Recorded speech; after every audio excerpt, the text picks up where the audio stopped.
نحمده ونستعينه ونستغفره ونؤمن به ونتوكل عليه ونعوذ بالله من شرور أنفسنا ومن سيئات أعمالنا من يهدي الله فلا مضل له ومن يضلل فلا هادي له ونشهد أن لا إله إلا الله وحده لا شريك له ونشهد أن سيدنا وحبيبنا ومولانا محمدا عبده ورسوله الذي أرسله بالحق بشيرا ونذيرا وداعيا إلى الله بإذنه وسراجا منيرا فقد قال الله تعالى في كلامه المجيد وبرهانه التوحيد জবান ছেড়ে পড়েন আউযু বিল্লাহি মিনাশ শাইতানির রাজিম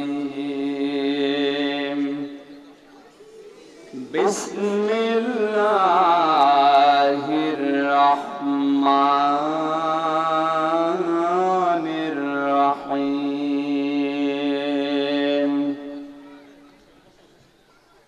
ইয়া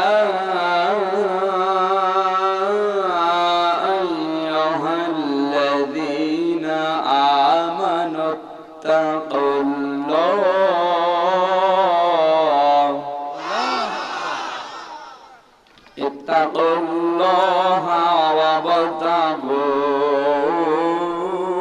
إليه الوسيلة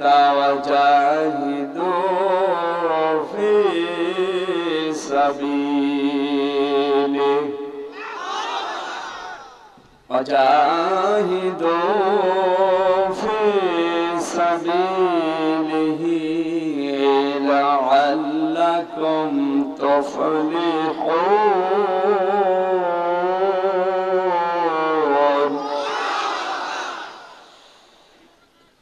إن الذين كفروا لو أن لهم ما في الأرض جميعا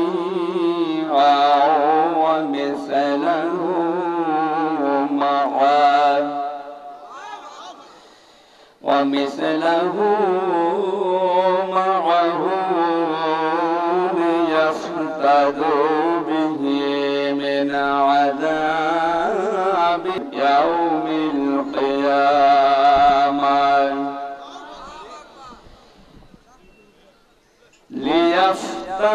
ليفتدوا به من عذاب يوم القيامة ما تقبل منهم ولهم عذاب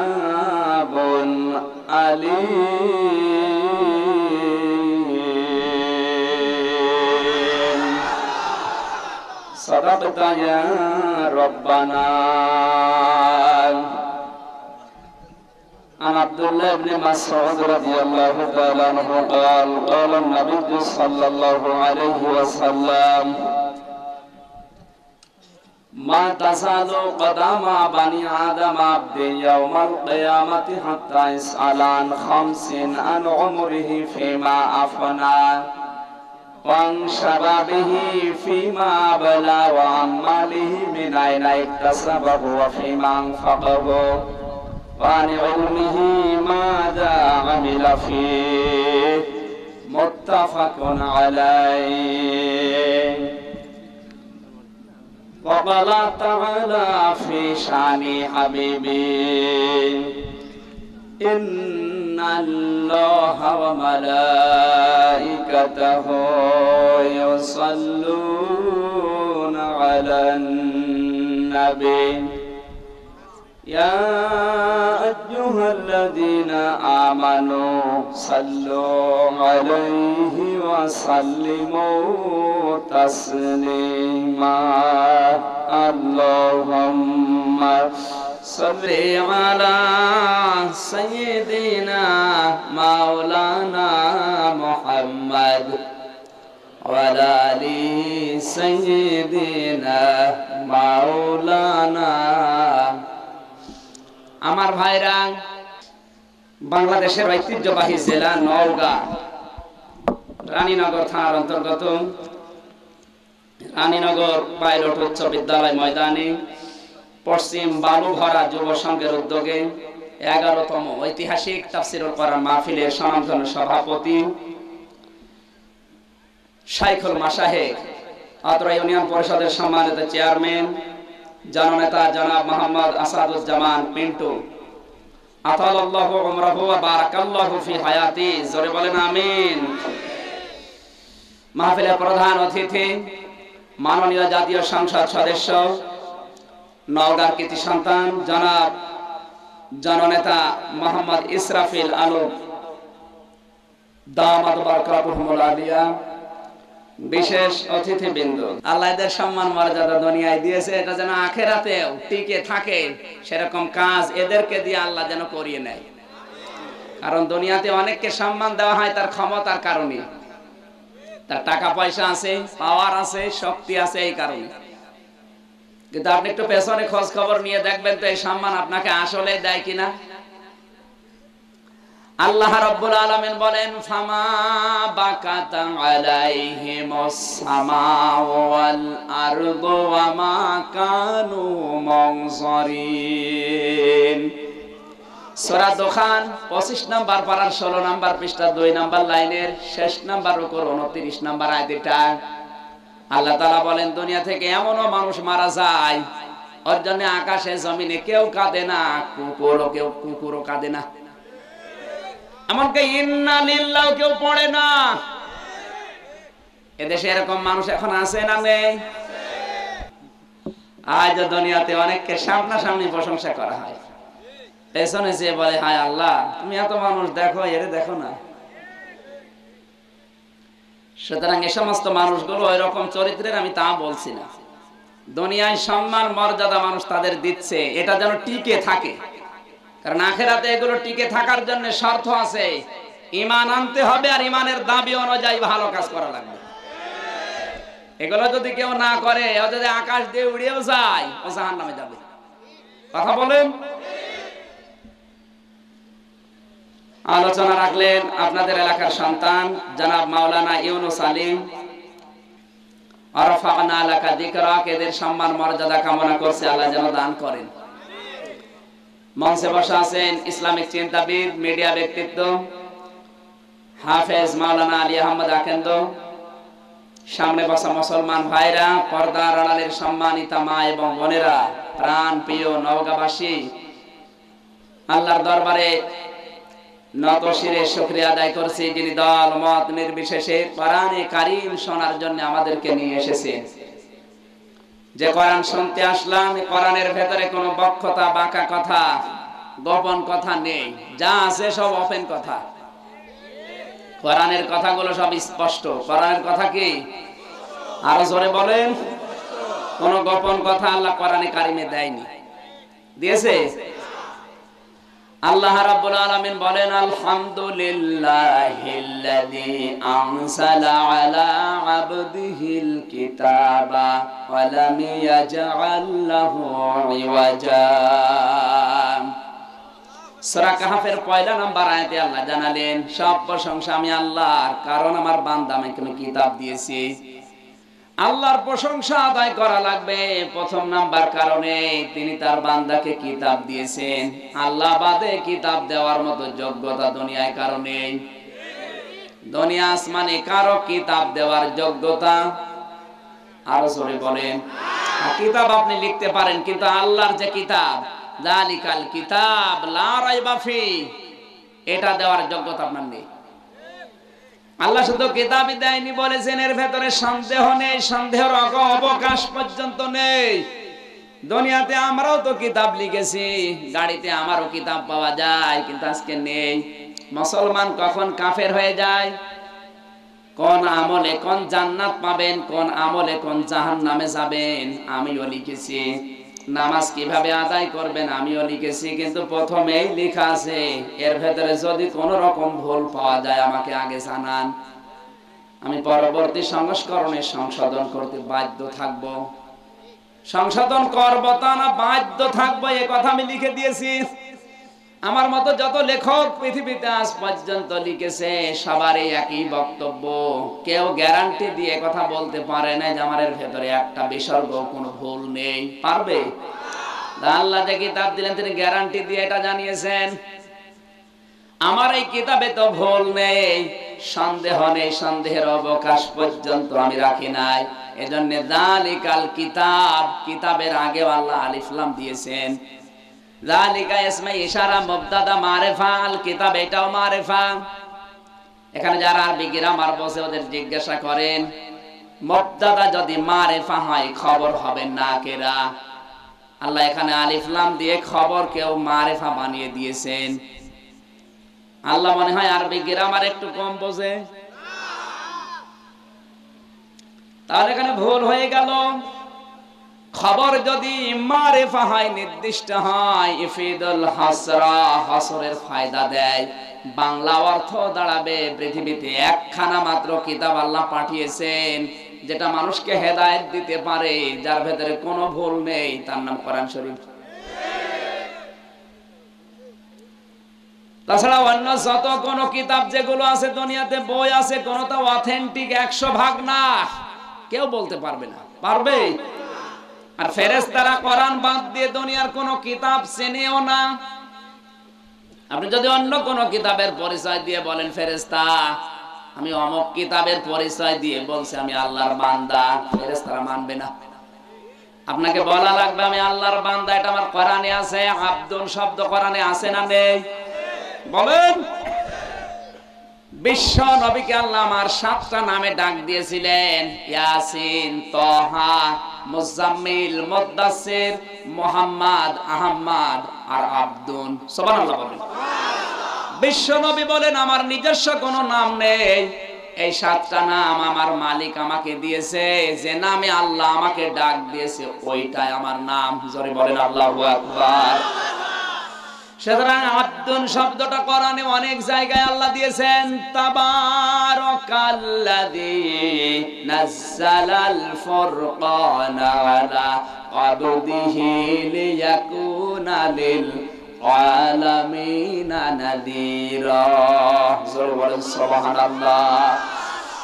আমার ভাইরা, আল্লাহ পাক বলেন কবরে যাওয়ার সঙ্গে সঙ্গে যদি ফেরেশতা জিজ্ঞাসা করে তোমার রব কে, তুমি যদি বলতে পারো আমার রব আল্লাহ, ফেরেশতা কিন্তু পাল্টা প্রশ্ন করবে তুমি যে আল্লাহর বান্দা, আল্লাহ যে তোমার রব, এটা তুমি পেলে কোথায়?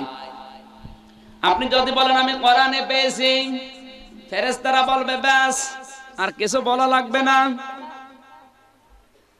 কোরআন বাদ দিয়ে পৃথিবীর কোন বইয়ের নাম, কিতাবের নাম যদি আপনি বলেন যে অমুক কিতাবে পেয়েছি, আপনার দাঁত মুখ যা ছিল আরো খুলে ফেলবে। কারণ ফেরেশতারা কোরআন শরীফ বাদ দিয়ে দুনিয়ার কোন কিতাবের সাথে তাদের সম্পর্ক চেনেও না। অথচ এইটার সাথে আমাদের আজ সম্পর্ক নেই। কথা বলে না কেন? তাহলে আল্লাহর প্রশংসা করার 1 নাম্বার কারণ আল্লাহ কিতাব দিয়েছেন তার বান্দাকে। কেমন কিতাব দিলেন? আলাম ইয়াজআল্লাহু ইওয়াজা। আল্লাহ তাআলা বলেন এমন কিতাব দিয়েছি যে কিতাবের ভেতরে কোনো বক্রতা নেই, কোনো বাঁকা কথা নেই, কোনো গোপন কথা নেই, তথাকথিত কোনো মারেফতের কথা কোরআনে নেই।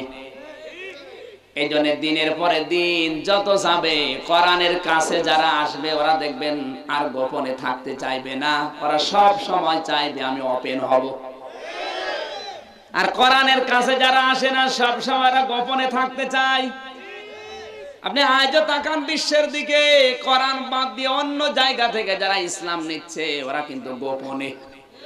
জিজ্ঞাসা করবেন এই অবস্থা ইসলামের, বলে হুজুর আমি গোপনে আছি। ওরে শয়তান, কিসের গোপনে? হযরত ওমর যেদিন মুসলমান হলেন ডাক দিয়ে বললেন, হে নবী, এ কোরআন সত্য না মিথ্যা? নবীজি বললেন, এ কোরআন তো সত্য, আমার আল্লাহর বাণী। হযরতে ওমর ডাক দিয়ে বলেন, হে নবী, কোরআন যদি সত্য হয় তাহলে গোপনে থাকবে কেন? আপনি আমারে অনুমতি দেন, আমি কোরআনের পক্ষে কাবা শরীফে একটা মিছিল দেব। নবীজি অনুমতি দিলেন। সাথে 40 জন ছিল, সবাইকে নিয়ে তিনি একটা মিছিল দিলেন। লিল্লাহি তাকবীর। মক্কার কাফেররা চিন্তা করছে, কাবা শরীফে আল্লাহর নামের তাকবীর দেয়, কার বাবার সন্তানের এত বড় বুকের পাঁঠা। যে দেখে মিছিলের সামনে হযরত ওমর, কুকুরের সামনে বিড়াল পড়লে যেমন ছোট হয়ে যায়, হযরত ওমরের সামনে যখনই মানুষ পড়েছে তাড়াতাড়ি দরজা জানালা বন্ধ করে বলে, দরকার নেই, ওর সামনে গেলে মাথা থাকবে না। আমার তো আজ মনে হচ্ছে বাংলার এই 64টা জেলাতে হযরত ওমরের মতো এক একজন যদি তৈরি হতে পারে, এদেশের রাম আর বাম যেই কয়টা আছে কথা বলার মুখরা সাহস পাবে না। কিন্তু আমরা তো গোপনে, আমরা তো ওপেন হতে চাই না।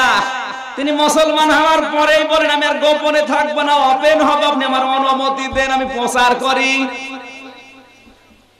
আর আমরা কতদিন আর গোপনে থাকবো?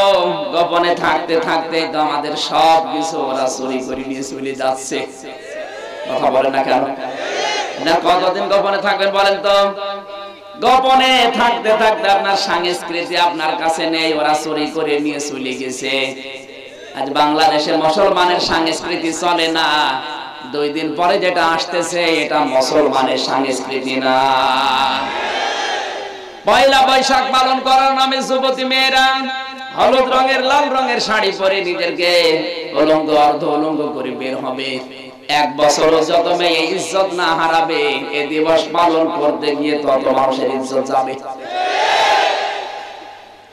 এখানে যারা এসেছেন নারী এবং পুরুষ, আল্লাহর দিকে তাকিয়ে তওবা করেন। পয়লা বৈশাখ পালন আমি করব না, এটা হারাম। হ্যাঁ, আপনি পালন করবেন কি করে? রাত 12টা যখন বাজবে, তাহাজ্জুদের 2 রাকাত নামাজ আদায় করে নিজের জীবনের গুনাহগুলো আল্লাহর কাছে বলেন, আল্লাহ আমি এই অপরাধ করেছি, আমি পরিবর্তন হওয়ার নিয়তে তোমার কাছে মাফ চাই, তুমি আমারে মাফ করে পরিবর্তন করে দাও। অথচ ফোন দেওয়ার জন্য, ডেটিং করার জন্য, যে সমস্ত কাজ কারবারে টাকা খরচের জন্য আপনি টাকা গোছালেন, এই টাকাগুলো আপনি একটা কাজ করতে পারেন, একটা গরিব মানুষের একবেলার খাবারের ব্যবস্থা করে দেন। কি কথা বলেন না কেন? এর নাম পয়লা বৈশাখ, এর নাম পয়লা জানুয়ারি। এসব নেই, মানে ফুল কিনে দাঁড়িয়ে আছে, সকিনাকে দেবে। আমি তো হাসির খোরাকি দেয়নি, এটা ব্যবসায়িক সাম্রাজ্যবাদীদের গোপন ষড়যন্ত্র। আপনি ভারতে যান, ভারতেও তো মুসলমান আছে কই, তারা তো পয়লা বৈশাখ, পয়লা জানুয়ারি এভাবে পালন করছে না, তারা টেরই পায় না। ব্যবসায়িক সাম্রাজ্যবাদী যারা, এরা গোপন ভাবে ষড়যন্ত্র করে আমাদের মাঝে বিভিন্ন দিবস নতুন নতুন আমদানি করে একদিকে আমাদের টাকা পয়সা গুলো খরচ করাচ্ছে, 2 নম্বরে আমাদেরকে বেঈমান বানিয়ে ছেড়ে দিচ্ছে। আপনি হয়তো টের পাচ্ছেন না, আপনি তো আনন্দে আছেন। আপনি যার মেয়েটা নিয়ে আনন্দ করছেন, আপনি কি জানেন ওটার সাথে যার বিয়ে হবে সে ঠকবে না জিতবে? ঠকবে তো শুধু জামিয়া নাম নিছে, এখান থেকে বের হয়ে গেলে আপনিও জিতে যাবেন। সুতরাং এই সমস্ত দিবসগুলো যারা পালন করার নিয়ত নিয়ে বসে আছেন, তওবা করেন। এগুলো আমাদের জন্য না, এগুলো হচ্ছে ইহুদি খ্রিস্টানদের সূক্ষ্ম ষড়যন্ত্র, যারা ব্যবসা করে দুনিয়ায় কোটি কোটি টাকার মালিক হচ্ছে। ওরা কিন্তু ব্যবসা চালাচ্ছে, ব্যবসায়িক সাম্রাজ্যবাদীদের গোপন ষড়যন্ত্র আমরা গবেষণা করে পেয়েছি। নাইতো এত নতুন নতুন দিবস আসবে কোত্থেকে? আমার তো মনে হয় বাংলাদেশের মানুষ যত দিবস ওই রকম। এদেশে 365 দিনে, 365 দিনের ভেতরে 360 দিনই মনে হয় শুধু দিবস। কত রকমের দিবস বের হচ্ছে, মা দিবস, শ্রমিক দিবস, বাবা দিবস, রাত কানা দিবসও আছে দেশে। আপনি অন্যদিকে নিয়ে যাবেন না। ওরা এই সমস্ত উলঙ্গপনা, বেহায়াপনা, অশ্লীলতা ছড়িয়ে একদিকে টাকা পয়সা ইনকাম করছে, 2 নাম্বার আমাদেরকে উলঙ্গপনায় ছেড়ে দিয়ে আমাদের ঈমানটা দুর্বল করে ধ্বংস করে দিচ্ছে। শয়তানের কিন্তু এই টার্গেট ছিল না যে জান্নাত থেকে আদম এবং হাওয়াকে বের করে দেবে, না। আমি যতগুলো তাফসীর পড়েছি, শয়তানের টার্গেট আমি পাইনি। শয়তানের টার্গেট ছিল এটা, কি করে আদম এবং হাওয়াকে উলঙ্গ করা যায়। জোরে বলেন নাউজুবিল্লাহ। তাদের লজ্জাস্থান কি করে দেখা যায়, এই ধান্দায় শয়তান ছিল। এইজন্য শয়তান হচ্ছে যৌনবাদী ও যৌনতা ছড়াতে ভালোবাসে। আজ যারা পোশাক আশাক দিয়ে নিজেদের বেটার বউ দিয়ে, মেয়ে দিয়ে, বউ দিয়ে বিভিন্ন কায়দায় যৌনতা ছড়াচ্ছেন, আপনি বুঝবেন আপনাকে শয়তান দখল করে ফেলেছে।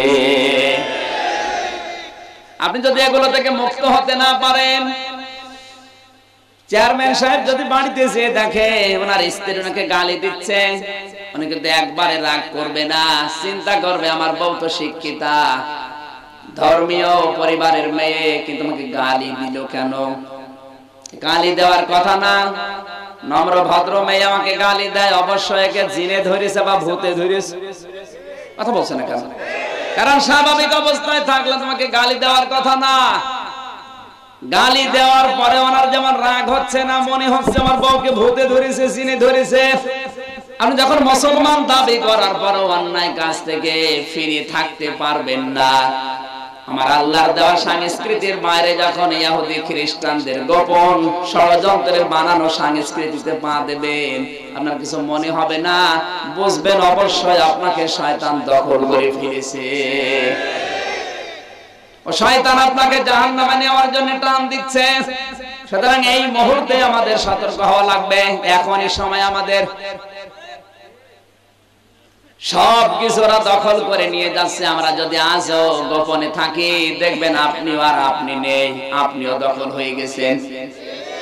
আল্লাহ আমাদেরকে কোরআনের কাছে যারা আসলাম, কোরআনে কারিমের আদেশগুলো ওপেন ভাবে, স্পষ্ট ভাবে দিলেন, আমাদেরকে মেনে চলার জন্য তৌফিক দেন। জোরে বলেন আমিন। দরুদ আর সালাম পাঠ করি আমাদের নবী মুহাম্মদুর রাসূলুল্লাহ সাল্লাল্লাহু আলাইহি ওয়াসাল্লামের প্রতি, যিনি কোরআন প্রচার করতে গিয়ে ইহুদিদের টার্গেট হয়েছিলেন 82 বার। আপনি মনে হয় বোঝেননি, নবীজি কোরআন প্রচার করতে গিয়ে টার্গেট হয়েছিলেন কতবার? ডাইরেক্ট তারা 82 বার মারার জন্য চেষ্টা করেছিল। আল্লাহ তাআলা বলেন, বাল্লিগে মা উনজিলা ইলাইকা মির রাব্বিকা ওয়া ইল্লাম তাফআল ফামা বাল্লাগতা রিসালাতা। সূরা মায়েদার 67 নম্বর আয়াতের মাঝের অংশে আছে, আল্লাহ পাক বলেন, হে রাসূল আপনি তাবলীগ করুন। কি দিয়ে তাবলীগ করবেন? যেটা আপনাকে আমি দিয়েছি, তার মানে কোরআন দিয়ে তাবলীগ করবেন। কোরআনের তাবলীগ করতে গিয়ে ঝামেলা আসবে, আমি আল্লাহ জানি। আপনি যদি তাবলীগ না করেন তাহলে রিসালাতের দায়িত্ব আপনি পালন করেননি। আপনি কোরআন দিয়ে যদি তাবলীগ করেন, আমি জানি আপনার উপরে বিপদ আসবে। এই জন্য আমি আল্লাহ ইয়াসিমুকা মজারে দিলাম, শুধু আপনাকে না, এই কা শব্দ দিয়ে যদিও নবীজি মুহাম্মদুর রাসূলুল্লাহ উদ্দেশ্য, কিন্তু তাফসীরে মাযহারিতে সানাউল্লাহ পানিপতি লিখেছেন, কিয়ামত পর্যন্ত যারা কোরআনের তাফসীর করবে, কোরআন প্রচারে ব্যস্ত থাকবে, তারাও এই আয়াতের মুখাতেব। কি সেটা? হে নবী আপনি কোরআন দিয়ে তাবলীগ করতে গিয়ে বিপদে পড়বেন, টার্গেটে পড়বেন, ঝামেলায় পড়বেন, আমি জানি। কোনো চিন্তা নেই, আপনাকে আমি আল্লাহ বাঁচাবো। শুধু আপনাকে না, আপনার মতো যারা কোরআনে কারিম সঠিকভাবে প্রচার করবে, তাবলীগ করবে, তাদেরকেও আমি আল্লাহ নিজে বাঁচাবো। এই বাঁচানো বলতে শুধু দুনিয়া জীবিত রাখা না, আপনাকে জীবনটা নিয়ে শাহাদাতের মরণ দিয়ে চিরকালের জন্য বাঁচিয়ে দিতে পারে। এই কথা বলেন না কেন? আমার ভাইরা, আমরা মনে করি দুনিয়ায় বেঁচে থাকাটাই সফলতা না। কোন মানুষ যদি শাহাদাতের মরণ পায়, সে তার জীবন কিন্তু সবচাইতে বড় সফল। আপনি 1000 বছর বেঁচে আছেন, 1000 বছর ক্ষমতায় আছেন, মরণের সময় যদি আপনার ঈমান নসিব না হয়, আল্লাহ যদি আপনাকে মাফ না করে, 1000 বছর কেন 1 কোটি বছর বাঁচলেও আপনার জীবন ব্যর্থ। আমার চেয়ারম্যান সাহেব যদি এখন মারা যায় আর আমি যদি ঈমান পাই, কবরে যাবে, কবরে যাওয়ার সঙ্গে সঙ্গে ঘুমিয়ে পড়বে, ফেরেশতারা বলবে ঘুমান, কিয়ামত পর্যন্ত ঘুমিয়ে যান। কিন্তু উনি যদি শাহাদাতের মরণ পায়, ঘুমিয়ে থাকবে না, মরণের সঙ্গে সঙ্গে যখন কবরে দিয়ে আসবে রিজিক জারি হয়ে যাবে।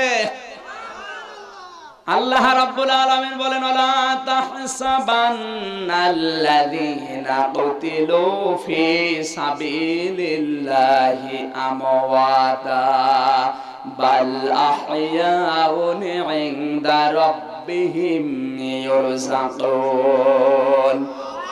আল্লাহ রাব্বুল আলামিন বলেন, এই পৃথিবীর ময়দানে কে যদি আমি আল্লাহর জন্য জীবন দিতে পারে, মৃত বলবা না, বরং ওরা জীবিত, আমি আল্লাহর কাছে ওরা রিজিক পায়। কোন মানুষ যদি মারা যায় বা ঘুমিয়ে থাকে, খাওয়া লাগে? বলেন, খাওয়া লাগে যতক্ষণ জীবিত আছে, জিন্দা আছে। সুতরাং খাবার খেলে যেমন রক্ত, গোশত, মাংস, চর্বি, চামড়া তৈরি হয়, কবরে যদি আল্লাহ তাদেরকে খাবার দেয়, অবশ্যই তাদের চর্বি, চামড়া, গোশত তৈরি হওয়ার কথা, নাকি? এদের যে গোশত, চর্বি, চামড়া তৈরি হয় তার বাস্তব প্রমাণ আমির হামজা। হযরতে আমির হামজা শহীদ হওয়ার পর তাকে এত অত্যাচার করেছিল, তার লাশটা প্রায় 70 টুকরা করেছিল কাফেররা। এমনকি তার লজ্জা স্থান তার 3 টুকরা করেছে। পাহাড়ের বিভিন্ন পাদদেশে ছড়িয়ে দিয়েছে, আমি নিজে দেখে এসেছি ওই পাহাড়। বিশ্ব নবী যখন আসলেন, সাহাবীদেরকে বললেন, আমার চাচার লাশটা একটু এক জায়গায় করো। এক জায়গায় বিভিন্ন গোশত গুলো নিয়ে এসে যখন রেখেছে, দেখে সবগুলো গোশত নেই, কিছু গোশত এখনো পাওয়া যায়নি। এমনকি লজ্জাস্থানের 3 টুকরা, 2 টুকরা পাওয়া গেছে, একটা আর পাওয়া যায়নি। আল্লাহর নবী নিজের চাদরটা দিয়ে ঢেকে দিলেন আমির হামজাকে, মাথা থেকে মাথা পর্যন্ত ঢাকে, পা বেরিয়ে যায়, পায়ের দিকে ঢেকতে যায়, ওদিকে বেরিয়ে যায়। বিশেষ করে লজ্জাস্থান থেকে ঢেকে দিলেন, পাহাড়ের লতা পাতা এনে মাথাটার বুকটা ঢাকলেন, কবরের ভেতরে দিলেন, ডাক দিয়ে বলে, রব্বুল আলামিন, আমার এই চাচার উপরে আমি খুশি, আমি এখনো পর্যন্ত আমার চাচার উপরে খুশি আছে। ও আমার মালিক, তোমাকে বলছি, তুমি আমার চাচা আমির হামজার উপরে খুশি হয়ে যাও। অনগাবাসী যদি নবী কবরের পাশে দাঁড়িয়ে বলে, আল্লাহ এই চাচার উপরে আমি খুশি, তুমিও খুশি হয়ে যাও, আল্লাহ খুশি না হয়ে পারবে? কথা বলে না কেন? এই লোকটা ইন্তেকালের পরে যখন কবরে দিলেন, শহীদ হওয়ার পরে তাফসিরে দেখেছি 30 বছর পরে তার কবরটা ভেঙে গিয়েছিল। 30টা বছর পরে দেখে মদিনায় বিশাল ঢল, প্রচন্ড ঢলের কারণে কবর গেছে ভেঙে, তাজা রক্ত আসতেছে স্রোত দিয়ে। ওই সময় যারা ছোট বয়সে যুদ্ধ করেছিল তাদের বয়স এখন অনেক বেশি। খোঁজ করতে গিয়ে দেখে 30 বছর আগে উহুদের ময়দানে নবীজির চাচা আমির হামজা কাফের কর্তৃক শহীদ হয়ে যে সমস্ত জায়গাগুলো ক্ষত বিক্ষত, কাটা কাটা, টুকরা টুকরা করেছিল, ওই জায়গাগুলো দিয়ে তাজা রক্ত এখনো বের হচ্ছে। উনি যদি খাবারই না খাবে, তাহলে 30 বছরের ভেতরে রক্ত গোশত তৈরি হলো কি দিয়ে? এখানে মানুষ শুধু বেঁচে থাকার সফলতা না, আমার আল্লাহ কাউকে শাহাদাতের মরণ দিয়েও সফলতা দিতে পারেন। কাদেরকে দেবেন? সূরা আলে ইমরান 4 নাম্বার পারা 6 নাম্বার পৃষ্ঠা 14 নাম্বার লাইনের 140 নাম্বার আয়াতের মাঝের অংশে আছে, ওয়ালিয়া'লামাল্লাহুল্লাযীনা আমানু ওয়া ইয়াত্তাখিযা মিনকুম শুহাদা। আমি আল্লাহ তাদেরকে শাহাদাতের মরণ দিয়ে ধন্য করি যে মানুষগুলোর জীবন, যৌবন আর ঈমান আমি আল্লাহর কাছে পছন্দ হয়। সুতরাং এই পৃথিবীর ময়দানে যারা শাহাদাতের মরণ পাচ্ছে, আপনি বলতে পারেন না যে ওদের দোষ ছিল না। অবশ্যই মানুষগুলোকে আমার আল্লাহ শাহাদাতের মরণ দিয়েছে, তাদের জীবন, যৌবন, ঈমান পছন্দ হয়েছে এই কারণে। তাছাড়া আপনার তো মরণ হয় না, আপনার চামড়া জড়ো হয়ে যাচ্ছে, তারপরও আপনি অংশাংশি মরছেন না। এক কথা বলে না কেন? অং সান সূচি 17 কেজি ওজনে মহিলার মরণ নেই, অথচ যুবক মানুষ চলে যাচ্ছে। শুধু বেঁচে থাকায় সফলতা না, যে মানুষগুলো শাহাদাতের মরণ পায় এদের জীবন সবচাইতে বড় সফল।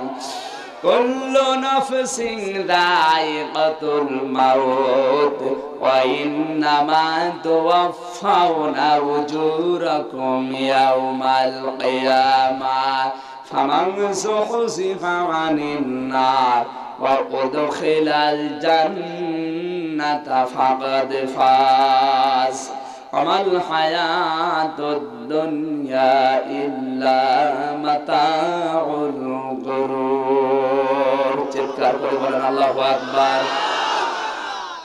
সূরা আলে ইমরানের 185 নম্বর আয়াত, আল্লাহ পাক বলেন সবাই একদিন মারা যাবে, যে যা করেছে তার পারিশ্রমিক উজরত পুরস্কার আমি আল্লাহ তাকে পরিপূর্ণ করে দেব। কাউকে ঠকাবো না, কাউকে জিতাবো না, যে যতটুকু করেছে অতটুকুই তাকে পুরস্কার দেব। কিন্তু সবচাইতে বড় পুরস্কার ওই লোকটার জন্য যাকে আমি আল্লাহ জাহান্নামের আগুন থেকে মুক্ত করে জান্নাত দিয়ে দিয়েছি। জীবনের আসল সফলতা তাহলে আমার আল্লাহর ক্ষমা পেয়ে জান্নাত। কথা বলেন ঠিক কিনা? এখানে মানুষ শুধু বেঁচে থাকলে সফল মনে করবেন না। 1000 বছর 1000 বছর 2000 বছর হায়াত পেয়েছে, তাতে কি হয়েছে? ও যদি মাফ না পায়, ও শুধু দুনিয়ায় এসেছে, খেয়েছে, পায়খানা করেছে, এই শেষ। তাছাড়া ওর জীবনে কি আছে? বিশ্ব নবীকে আল্লাহ এই শব্দটা দিয়ে জানালেন, হে নবী আপনার বিরুদ্ধে ষড়যন্ত্র হবে, আপনার বিরুদ্ধে ঝামেলা আসবে, আপনি টার্গেট হবেন আমি জানি। কারণ কোরআনের তাবলীগ করতে গেলে এগুলো আসবে আমি আল্লাহ আগে জানি না জানে। এই জন্য ইয়াসিমও দিয়েছেন মজারে, বর্তমান ভবিষ্যৎ প্রেজেন্ট ফিউচার। এই ফিউচার বলতে কারণ কিয়ামত পর্যন্ত কোরআনের আয়াতটা থাকবে না। আর কিয়ামত পর্যন্ত নবীর মতো যারা তাবলীগ করবে, প্রচার করবে, তারাও কিন্তু বাতিলদের টার্গেট হবে। নবীজির মতো ভালো মানুষ তাবলীগ করতে গিয়ে যদি টার্গেট হয়, আমি তো একা। কথা বলেন না কেন? 82 বার করেছিল দুনিয়ায়, এমনকি মরণের পরেও তারা ছেড়ে দেয়নি। মরণের পরেও নবীজির লাশ নিয়ে তারা ষড়যন্ত্র করেছিল। তাফসীরে তাবারির ভেতরে দেখেছি, ফ্রান্স থেকে 2 জন মানুষকে তারা টাকা পয়সা দিয়ে বুঝিয়ে পাঠিয়েছে, যাও মুসলমানদের হাট হচ্ছে একজন, তার নাম মুহাম্মদ সাল্লাল্লাহু আলাইহি সাল্লাম। এই লোকটা মদিনায় শুয়ে আছে, একে যদি চুরি করে তার লাশটা নিয়ে আসতে পারো, তাহলে কেটে তাকে টুকরা টুকরা করব। জোরে বলেন নাউজুবিল্লাহ। আমাদের ব্যবসা হয়ে যাবে জমজমাট, তাম দুনিয়ার মানুষেরা ওখানে যায়, বলতে পারবো না আমাদের নবী ওখানে নেই, দরকার হয় খুঁড়িয়ে দেখো। তখন ওরা শক্তি হারিয়ে ফেলবে, তাম দুনিয়া তখন আমাদের নেতৃত্বে চলে আসবে। কত গোপন ষড়যন্ত্র চলছে। ওরা 2 জনকে ছদ্মবেশ নিয়ে পাঠিয়েছে। মদিনায় আসার পর ওরা সর্বপ্রথম মানুষকে সাহায্য সহযোগিতা দিয়ে আরম্ভ করেছে, কারণ টাকা তো মন মতো নিয়ে এসেছে। যার মেয়ে বিয়ে হয় না সেখানে টাকা দেয়, ছেলে মেয়ে লেখাপড়া করতে পারেন সেখানে টাকা দেয়, কোন জায়গায় রাস্তা ভেঙে গেছে রাস্তাটা বানিয়ে দেয়। পুরা মদিনার ভেতরে প্রচার হয়ে গেল আমাদের দেশে 2 জন আল্লাহর ওলি আছে। সারা দেশে যখন প্রচার হয়ে গেল, ওরা এই সুযোগটা কাজে লাগিয়ে রাতের বেলা সবাই যখন নামাজ পড়ে বাড়ি চলে যায়, আল্লাহর নবী মুহাম্মদুর রাসূলুল্লাহর কবর থেকে শুরু করে একটা সুড়ঙ্গ পথ তৈরি করেছে মাটির নিচ দিয়ে। প্রতিদিন 2-3-4 ঝুড়ি করে মাটি বহন করে বস্তার ভেতরে নিয়ে জান্নাতুল বাকি কবরস্থানে রেখে আসে, ছড়িয়ে দেয়, ছিটিয়ে দেয়। আর আজকে রাতটা হলে তারা নবীজির লাশ নিয়ে চলে যেতে পারবে, ওই পর্যন্ত সুড়ঙ্গ করা হয়ে গেছে। ওই সময় সিরিয়ার বাদশা ছিল বাদশাহ নুরউদ্দিন জঙ্গি রহমতুল্লাহ আলাইহি। তাহাজ্জুদের নামাজ আদায় করে যায় নামাজে ঘুমিয়ে গেছে। গভীর রজনীতে আমার আল্লাহ পাক নবীর মাধ্যমে তাকে স্বপ্ন দেখাচ্ছেন। নবী যে যেন এসে বলছে, বাদশাহ ও নুরউদ্দিন আমাকে নিয়ে গেল, তুমি একটু তাড়াতাড়ি করে মদিনায় আসো। বাদশাহ নুরউদ্দিন স্বপ্নটা দেখার পরে উঠলেন, তাড়াতাড়ি করে ওযু করে আবার তাহাজ্জুদের নামাজ পড়লেন। 2 রাকাত নামাজ আদায় করে আবার সাই নামাজে ঘুমিয়ে গেলেন। আল্লাহর নবী ডাক দিয়ে বলেন, নুরউদ্দিন আমার কথা শুনলে না, তাড়াতাড়ি ওঠো, ওরা আমারে নিয়ে গেল। বাদশাহ নুরউদ্দিন আবার তাড়াতাড়ি করে ওযু করলেন। ওযু করার পরে নামাজ আদায় করে আবার ঘুমিয়ে গেছেন। নবীজি এবার ধমক দিয়ে বলেন, নুরউদ্দিন কথা তোমার কানে যায় না? আমি বললাম আমারে নিয়ে গেল, তাড়াতাড়ি মদিনায় আসো। এই যে 2 জনের চেহারা তোমাকে দেখিয়ে দিলাম, চুলগুলো কোকড়া কোকড়া আর চোখগুলো কয়রা, লম্বা চওড়া ফর্সা সাদা ধবধবে, এই 2 জন এসেছে ষড়যন্ত্র করে আমার লাশটা ওরা চুরি করতে চায়। বাদশাহ নুরউদ্দিন স্বপ্ন থেকে তাড়াতাড়ি করে ওঠার পরে ঘুম থেকে উঠে চলে গেলেন। স্বরাষ্ট্রমন্ত্রী ওই সময় ছিলাম জামালউদ্দিন নাওশরী, যে দেখে তিনিও তাহাজ্জুদের নামাজে সূরা ইয়াসিন তেলাওয়াত করছে, ইয়াসিন ওয়াল কুরআনিল হাকীম ইন্নাকা লামিনাল মুরসালিন আলা সিরাতিম মুস্তাকিম। এখান থেকে কি শিক্ষা পেলেন? মুসলমানদের দেশের স্বরাষ্ট্রমন্ত্রী যিনি 5 ওয়াক্ত নামাজ তো পড়বেই, তাহাজ্জুদের নামাজও পড়ে। আর আমরা এই 47 বছর পার করে ফেলেছে। 47 বছর যারা মুসলমানদের দায়িত্ব পালন করছে, যে কয়টা স্বরাষ্ট্রমন্ত্রী আপনি পার করেছেন, তাহাজ্জুদ তো দূরের কথা, 5 ওয়াক্ত নামাজই পড়ে না। আপনি কি রাগ করলেন? আমার তো মনে হচ্ছে যে দিন এই বাংলাদেশের স্বরাষ্ট্রমন্ত্রী, পররাষ্ট্রমন্ত্রী, শিক্ষামন্ত্রী, অর্থমন্ত্রী, তথ্যমন্ত্রী এরা যখন 5 ওয়াক্ত শুধু না তাহাজ্জুদের নামাজ পড়ে সেজদায় পড়ে আমার আল্লাহ কাছে কাঁদবে, সেই দিন বাংলাদেশ এমনিতে জান্নাত হয়ে যাবে। চিন্তা করলেন নামাজে আছে কি করে ডাক দেয়। নামাজ শেষ হয়ে গেল, তাড়াতাড়ি করে পেছনে ঘুরে দেখে বাদশা দাঁড়িয়ে। বলে, বাদশাহ নামদার এত রাতে আমার বাড়িতে? বাদশাহ নুরউদ্দিন জঙ্গি রহমতুল্লাহ আলাইহি বলে, দেরি করার সময় নেই, তাড়াতাড়ি করে 1000 সৈন্য আর মালপত্র নিয়ে আমার সাথে চলো, এই রাতেই মদিনায় যাওয়া লাগবে। আল্লাহর নবী আমাকে স্বপ্ন দেখিয়েছে, নবীজি বড় বিপদে আছে, এই মুহূর্তে যাওয়া লাগবে, তাড়াতাড়ি করে আমার সাথে চলো। 1000 সৈন্য নিয়ে মালপত্র নিয়ে যখন চলতে শুরু করলেন, ফজরের আগেই তারা পৌঁছিয়ে গেলেন। মদিনায় পৌঁছানোর পরে ঘোষণা দিলেন, এই মদিনাতে বাদশাহ নুরউদ্দিন এসেছে, তিনি সাহায্য দেবে, যাদের দরকার তারা যেন আসে। মদিনায় এসে মসজিদে নববীর কাছে বাদশার হাত থেকে যেন নিয়ে যায়। সবাই নিয়ে যাচ্ছে, বাদশার চিন্তা ওই 2 লোক কোথায়, যে আসে সবাই নিয়ে চলে যাচ্ছে, কিন্তু কই, চোখ কয়রা, চুল কোকড়া কোকড়া, লম্বা ফর্সা, এই 2টা মানুষ তো আমি দেখি না। ডাক দিয়ে বললেন, আর কেউ আছে? বলে, না আর কেউ তো নেই। বাদশাহ নুরউদ্দিন ডাক দিয়ে বলে, না, বিশ্ব নবী কোনদিন মিথ্যা কথা বলতে পারে না, অবশ্যই 2 জন বাকি আছে। একজন দূর থেকে দৌড়িয়ে এসে বলছে, বাদশাহ আমরা যারা মদিনার মানুষ সবাই তো এসেছি, আপনার হাত থেকে সাহায্য নিয়েছি, কিন্তু 2 জন বিদেশি মেহমান আছে, ওরা আল্লাহর ওলি, ওরা বাইরে আসে না। বাদশা বলে, ওই 2 জনই আমার দরকার। কোথায় তারা? বলে, তারা বুজুর্গ, মসজিদে নববীতে আছে জিকির ফিকিরের। তার সন্দেহ যেন আরো ঘনীভূত হয়ে গেল। কয়, চলো আমারে নিয়ে চলো। যে দেখে মাথার উপরে পাগড়ি দিয়ে আবরণ দিয়ে বসে বসে জিকির করছে। মাথার আবরণটা খুলে ফেললেন, তাকিয়ে দেখে নবীজি স্বপ্নে যেই 2 জনকে যেই কায়দায় দেখিয়েছে, ঠিক তাদের চেহারার সাথে মিলে গেছে। 2 জনের হাত চেপে ধরে বলে, তোরা কারা বল? নিজেদের আয়ত্তে শত্রুগুলো নিয়ে পেয়াদাদের হাতে দিয়ে বলে, এদেরকে বেঁধে ফেলো। মদিনার লোকজন বলে, হুজুর আপনি করেন কি? সাহায্য দিতে এসে আল্লাহর ওলির গায়ে হাত দেন। বাদশাহ নুরউদ্দিন বলে, দাঁড়াও, একে আল্লাহর ওলি না গলি তোমাদের দেখাবো। 2 জনকে বেঁধে ফেলে দরবারের সামনে নিয়ে বললে, বল কোন কারণে এসেছিস, তোদের উদ্দেশ্য কি, বাড়ি কোথায় তোদের, তোদের টার্গেটটা কি বল, নাই তো আলাদা করে ফেলবো। ওরা বলছে বাদশাহ সব বলে দেব, আপনি আমাদের মারবেন না। মারবো কিনা ওটা পরে, আগে বল। আমাদেরকে পাঠিয়েছে ফ্রান্স থেকে খ্রিস্টানরা, লক্ষ কোটি কোটি টাকা দিয়ে জানিয়েছে মুসলমানদের হার্ট হচ্ছে একজন, মদিনায় আছে, তার লাশটা যদি চুরি করা যায় তাহলে তাদেরকে ঈমানের ভাবে দুর্বল করে ফেলা যাবে।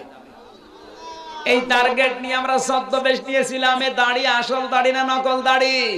এই যে পাগড়ি, এটা আসল পাগড়ি না নকল পাগড়ি?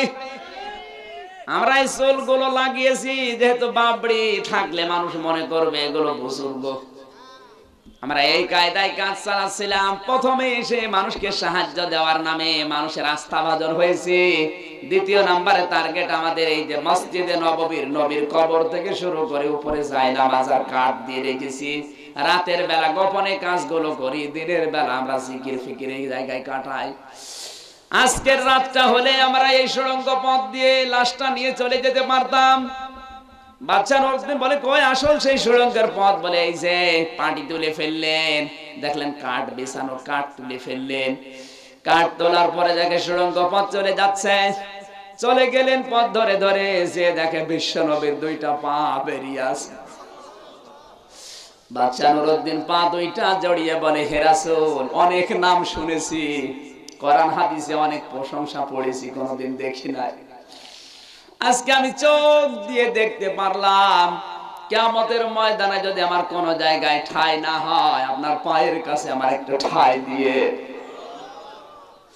মদিনার লোকগুলোকে ডাক দিয়ে বলে দেখো এই যে বুজুর্গদের কাজ, একে বুজুর্গ না বেজিরগু? মদিনার লোকজন এত খেপা খেপেছে, বলে হুজুর আপনি আমাদের হাতে ছেড়ে দিন, চিন্তা মেরে ফেলবো। বাদশা বললেন না, আইন হাতে তুলে দেওয়ার দরকার নেই। নবীকে টার্গেট নিলে যা হয় ওইটা আমরা কার্যকর করব। ওয়াল্লাযীনা ইউযুনা রাসূলাল্লাহি লাহুম আযাবুন আলীম।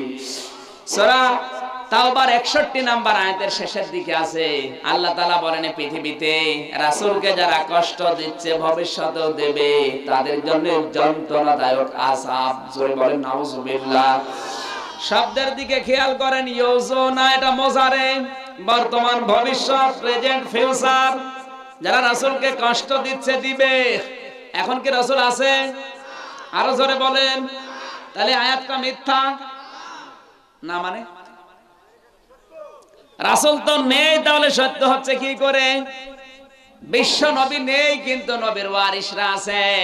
আল্লাহর নবীকে গালি দিলে, কষ্ট দিলে যেমন আল্লাহর আরশকে বেজায়, আজও নবীর ওয়ারিস যারা হক্কানি ওয়ারিস, নবীজির যারা আজও নায়েবে রাসূল, ভুয়া না সঠিক যারা, তাদেরকেও কেউ যদি গালি দেয়, কষ্ট দেয়, ঠিক আমার আল্লাহ ওইভাবেই কষ্ট পায়। তাদের জন্য আল্লাহ যন্ত্রণাদায়ক আযাব নাযিল করবে। সুতরাং আজ আমরা ৯৬% মুসলমানের এই বাংলাদেশে ঈমানের দাবি অনুযায়ী দ্বারতহীন কণ্ঠে তাফসীর মাহফিল থেকে জানাতে চাই, আমাদের জননী, আমাদের মমতাময়ী মা প্রধানমন্ত্রী শেখ হাসিনার কাছে বাংলার সংসদে আপনি আইন পাশ করে দেন, এদেশ যতদিন আছে বিশ্ব নবীকে কেউ যদি গালিগালাজ করে, বই লেখে, আজে বাজে মন্তব্য করে, স্ট্যাটাসও দেয় ফেসবুকে, তার সর্বোচ্চ শাস্তি ফাঁসি দেওয়া লাগবে।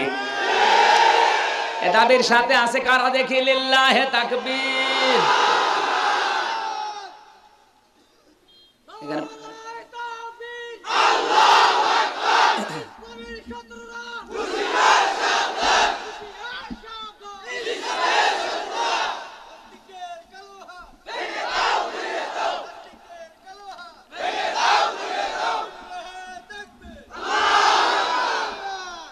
আপনারা জেগে আছেন তো? আজকের আলোচনার বিষয় হচ্ছে ওসিলা। আজকের আলোচনার বিষয় কি? আমি যাবো ওদিকে, ডিজিটাল কায়দায় আজকে নিয়ে যাব।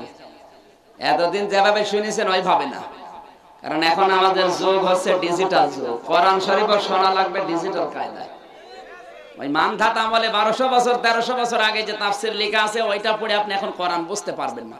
কারণ ওই জামানায় কম্পিউটার ছিল না, ইন্টারনেট ছিল না, টিউবম্যাট ছিল না, ফেসবুক ছিল না, ভিডিও ক্যামেরা ছিল না। ছিল? এখন এগুলোর সাথে এগুলো আল্লাহর নিয়ামত। যে জামানায় যেগুলো আবিষ্কার হবে ওগুলো আল্লাহর নিয়ামত। বিজ্ঞানের এই আবিষ্কারক জিনিসগুলো নিয়ে ইসলামের পক্ষে কাজে লাগান, অনেক কাজে লাগবে। সুতরাং বিজ্ঞানের কোনো বিষয় ফেলে দেওয়ার মতো নেই। আর এগুলো অভিশাপ না, এগুলো হচ্ছে আল্লাহর নিয়ামত। দিন যত যাবে কোরআন গবেষণা করে তত মানুষ দুনিয়ায় মানুষের উপকারার্থে নতুন নতুন জিনিস বানাবে। নবীজির মতো তাবলীগ যদি দুনিয়ায় আজও কেউ করে, টার্গেটে পড়বে না পড়বে না? রাসূল শেষ পর্যন্ত বাদশাহ নুরউদ্দিন সীসা গলা প্রাচীর দিয়ে পাতাল পর্যন্ত নবীজির কবরটাকে ঘিরে দিয়েছেন। আর কোনদিন নবীর কবরকে কেউ ভাঙতে পারবে না। সুতরাং আমরা এখান থেকে কি শিক্ষা পেলাম? বিশ্ব নবীকে আল্লাহ যে 4 দফা কর্মসূচি নিয়ে পাঠিয়েছিলেন তার ভেতরে ছিল ইয়াতলু আলাইহিম আয়াতিনা। নবীজিকে আল্লাহ দায়িত্ব দিয়েছিলেন আপনি আমার আয়াত তেলাওয়াত করে আমার বান্দা বান্দীদের শোনাবেন। এটা দায়িত্ব ছিল কার? বলেন। এই আয়াত বলতে কিন্তু শুধু কোরআনের আয়াত না, ইয়াতলু আলাইহিম আয়াতিনা বহু বছর। এই আয়াত বলতে শুধু কোরআনের আয়াত না, ইতিহাস এগুলো আয়াত। ওয়াল আসরি, আল্লাহ বলেন ইতিহাসের কসম। কিসের? আসর মানে কি? আসর মানে সময়, আসর মানে আসরের নামাজ, আসর মানে ইতিহাস। কারণ ইতিহাস মানুষের গোপন বিষয়গুলো সব সংরক্ষণ করে রাখে। মানুষ হয়তো ভুলে যায় 10 বছর 20 বছর 50 বছর পরে, কিন্তু ইতিহাস ওগুলো ভোলে না, সব সংরক্ষণ করে রেখে দেয়। এজন্য ইতিহাস থেকেও শিক্ষা নেওয়া লাগবে। কোরআন দিয়ে শুধু আয়াত তেলাওয়াত করে উপদেশ না, ইতিহাস দিয়ে আল্লাহর বিভিন্ন সৃষ্টি আছে, নিদর্শন আছে। এই গাছ গাছালি চন্দ্র সূর্য এই নিদর্শন আয়াত কার? আরো জোরে বলেন কার? ফেরাউনের ইতিহাস আছে না নেই? কত ইতিহাস দুনিয়াতে আছে আমার আল্লাহ কোরআনে বিভিন্ন জায়গায় ছড়িয়ে রেখেছে। সুতরাং এগুলো দিয়ে মানুষদেরকে সতর্ক করা লাগবে। এটা নবীর দায়িত্ব ছিল। নবী ওই দায়িত্ব এখন আলেমদের ঘাড়ে এসে পড়েছে। যে সমস্ত আলেমগুলো ইতিহাস বোঝে, কোরআনের তাফসীর বোঝে, তাদের দায়িত্ব হচ্ছে মানুষকে সতর্ক করা। আমরা ওই রকম একটা নিয়ত নিয়ে বসেছি, আমরা সতর্ক করব আর আপনারা সতর্ক হবেন। বলেন না কেন? এটা আপনি যে যে সেন্সে আছেন ওই রকম মন নিয়ে যদি বসেন, আর আমি না জিবরাইল ফেরেশতা এসে ওয়াজ করলো, আপনার কাজ হবে না। আগে মনের পরিবর্তন করেন। কারণ এই দেশে তো মানুষ ওয়াজ মাহফিল তাফসীর মাহফিল শুনতে আসে ঠিক, কিন্তু যে যেই দলে আছে মতে আছে ওই মতের মতো করে শোনে। যদি দেখে হ্যাঁ এগুলো আমার দলীয় চিন্তার সাথে মতের সাথে মিলছে, ঠিক আছে। আর যদি না মেলে বলে এগুলো কেমন হয়ে গেল, এ তো নতুন কথা। কোরআন কি নতুন কথা? সুতরাং ওগুলো চিন্তা ভাবনা বাদ দিয়ে যদি বসতে পারেন তাহলে আমার কথায়ও কাজ হবে ইনশাআল্লাহ। কারণ আমরা তো বাংলাদেশে যে যেই দলে আছি ওই দলকে আসল মনে করে, বাকিগুলো সব ভুয়া। এক কথা বলে না কেন?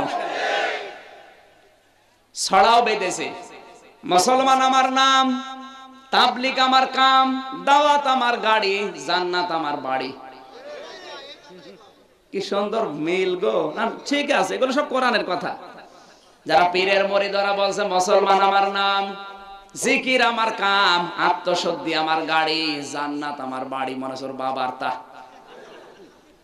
যারা আন্দোলন করছে ওরা বলছে মুসলমান আমার নাম, জিহাদ আমার কাম, আন্দোলন আমার গাড়ি, জান্নাত আমার বাড়ি, এরও মনে হচ্ছে বাবার তা।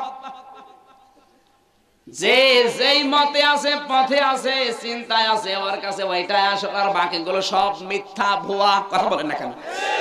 এগুলো সব চিন্তাধারা বাদ দিয়ে আপনি নিরপেক্ষ একটা মন নিয়ে বসেন, খালি করে বসেন, এর ভেতরে কিছু যাবে ইনশাআল্লাহ। আজকে সূরা মায়েদার 35 নম্বর আয়াত, একটা মাত্র আয়াত আমরা পড়ব। এখান থেকে যা পাবো বাড়ি নিয়ে তারপরে যাব। কি যাবেন তো? যারা যাবেন তারা একটু বসেন, আর যারা যাবেন না চলে যান। যারা দাঁড়িয়ে আছেন বসা লাগবে।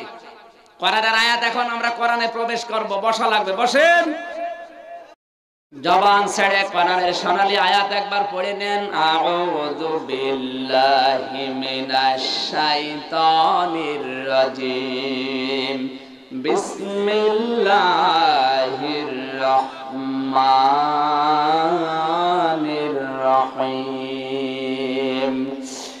ইয়া আইয়ুহাল্লাযীনা আমানুত্তাকুল্লাহা ওয়াবতাগু ইলাইহিল ওয়াসিলা وجاهدوا في سبيله لعلكم تفلحون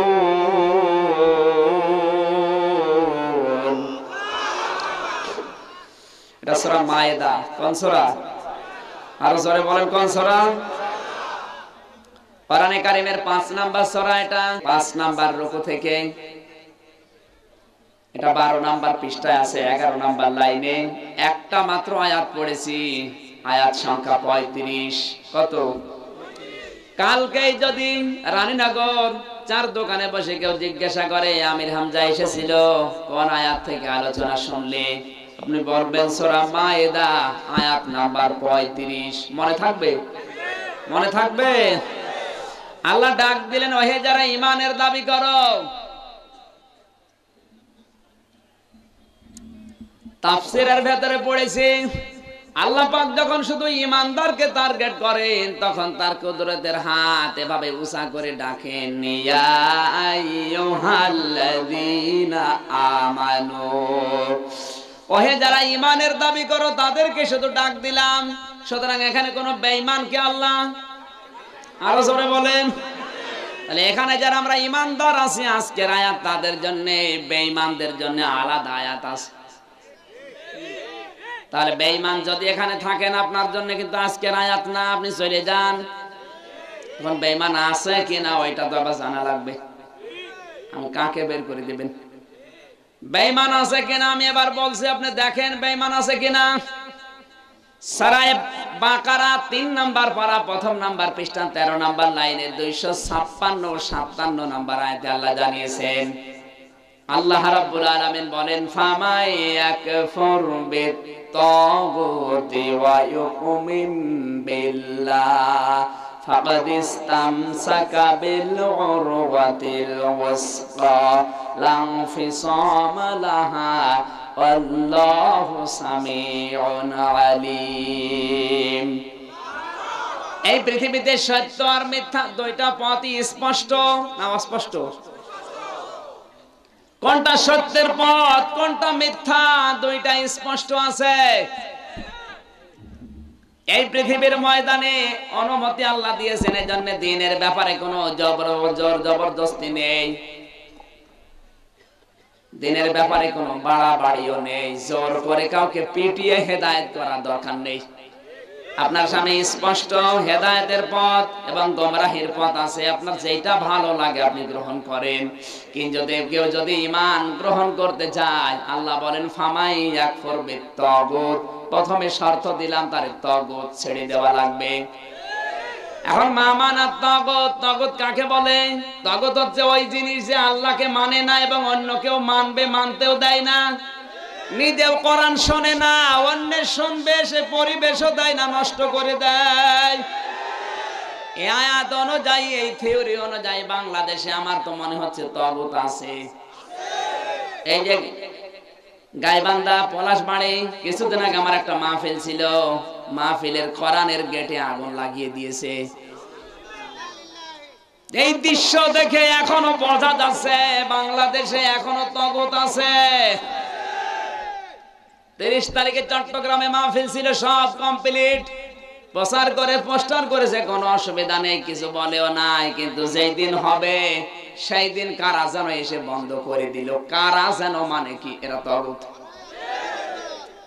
তাহলে বোঝা যাচ্ছে নিজে আল্লাহর কোরআন শোনে না অন্য কেউ শুনবে শুনতেও দেয় না এরা হচ্ছে আল্লাহর ভাষায় তাগুত আর এদেরকে আল্লাহ টার্গেট করেছেন ঈমানের দাবি করে শুভা গায়ে দিলে পাগড়ি মাথায় দিলে ঘন ঘন পান খেলে নামাজ আদায় করলে হবে না আগে তাগুত ছেড়ে দাও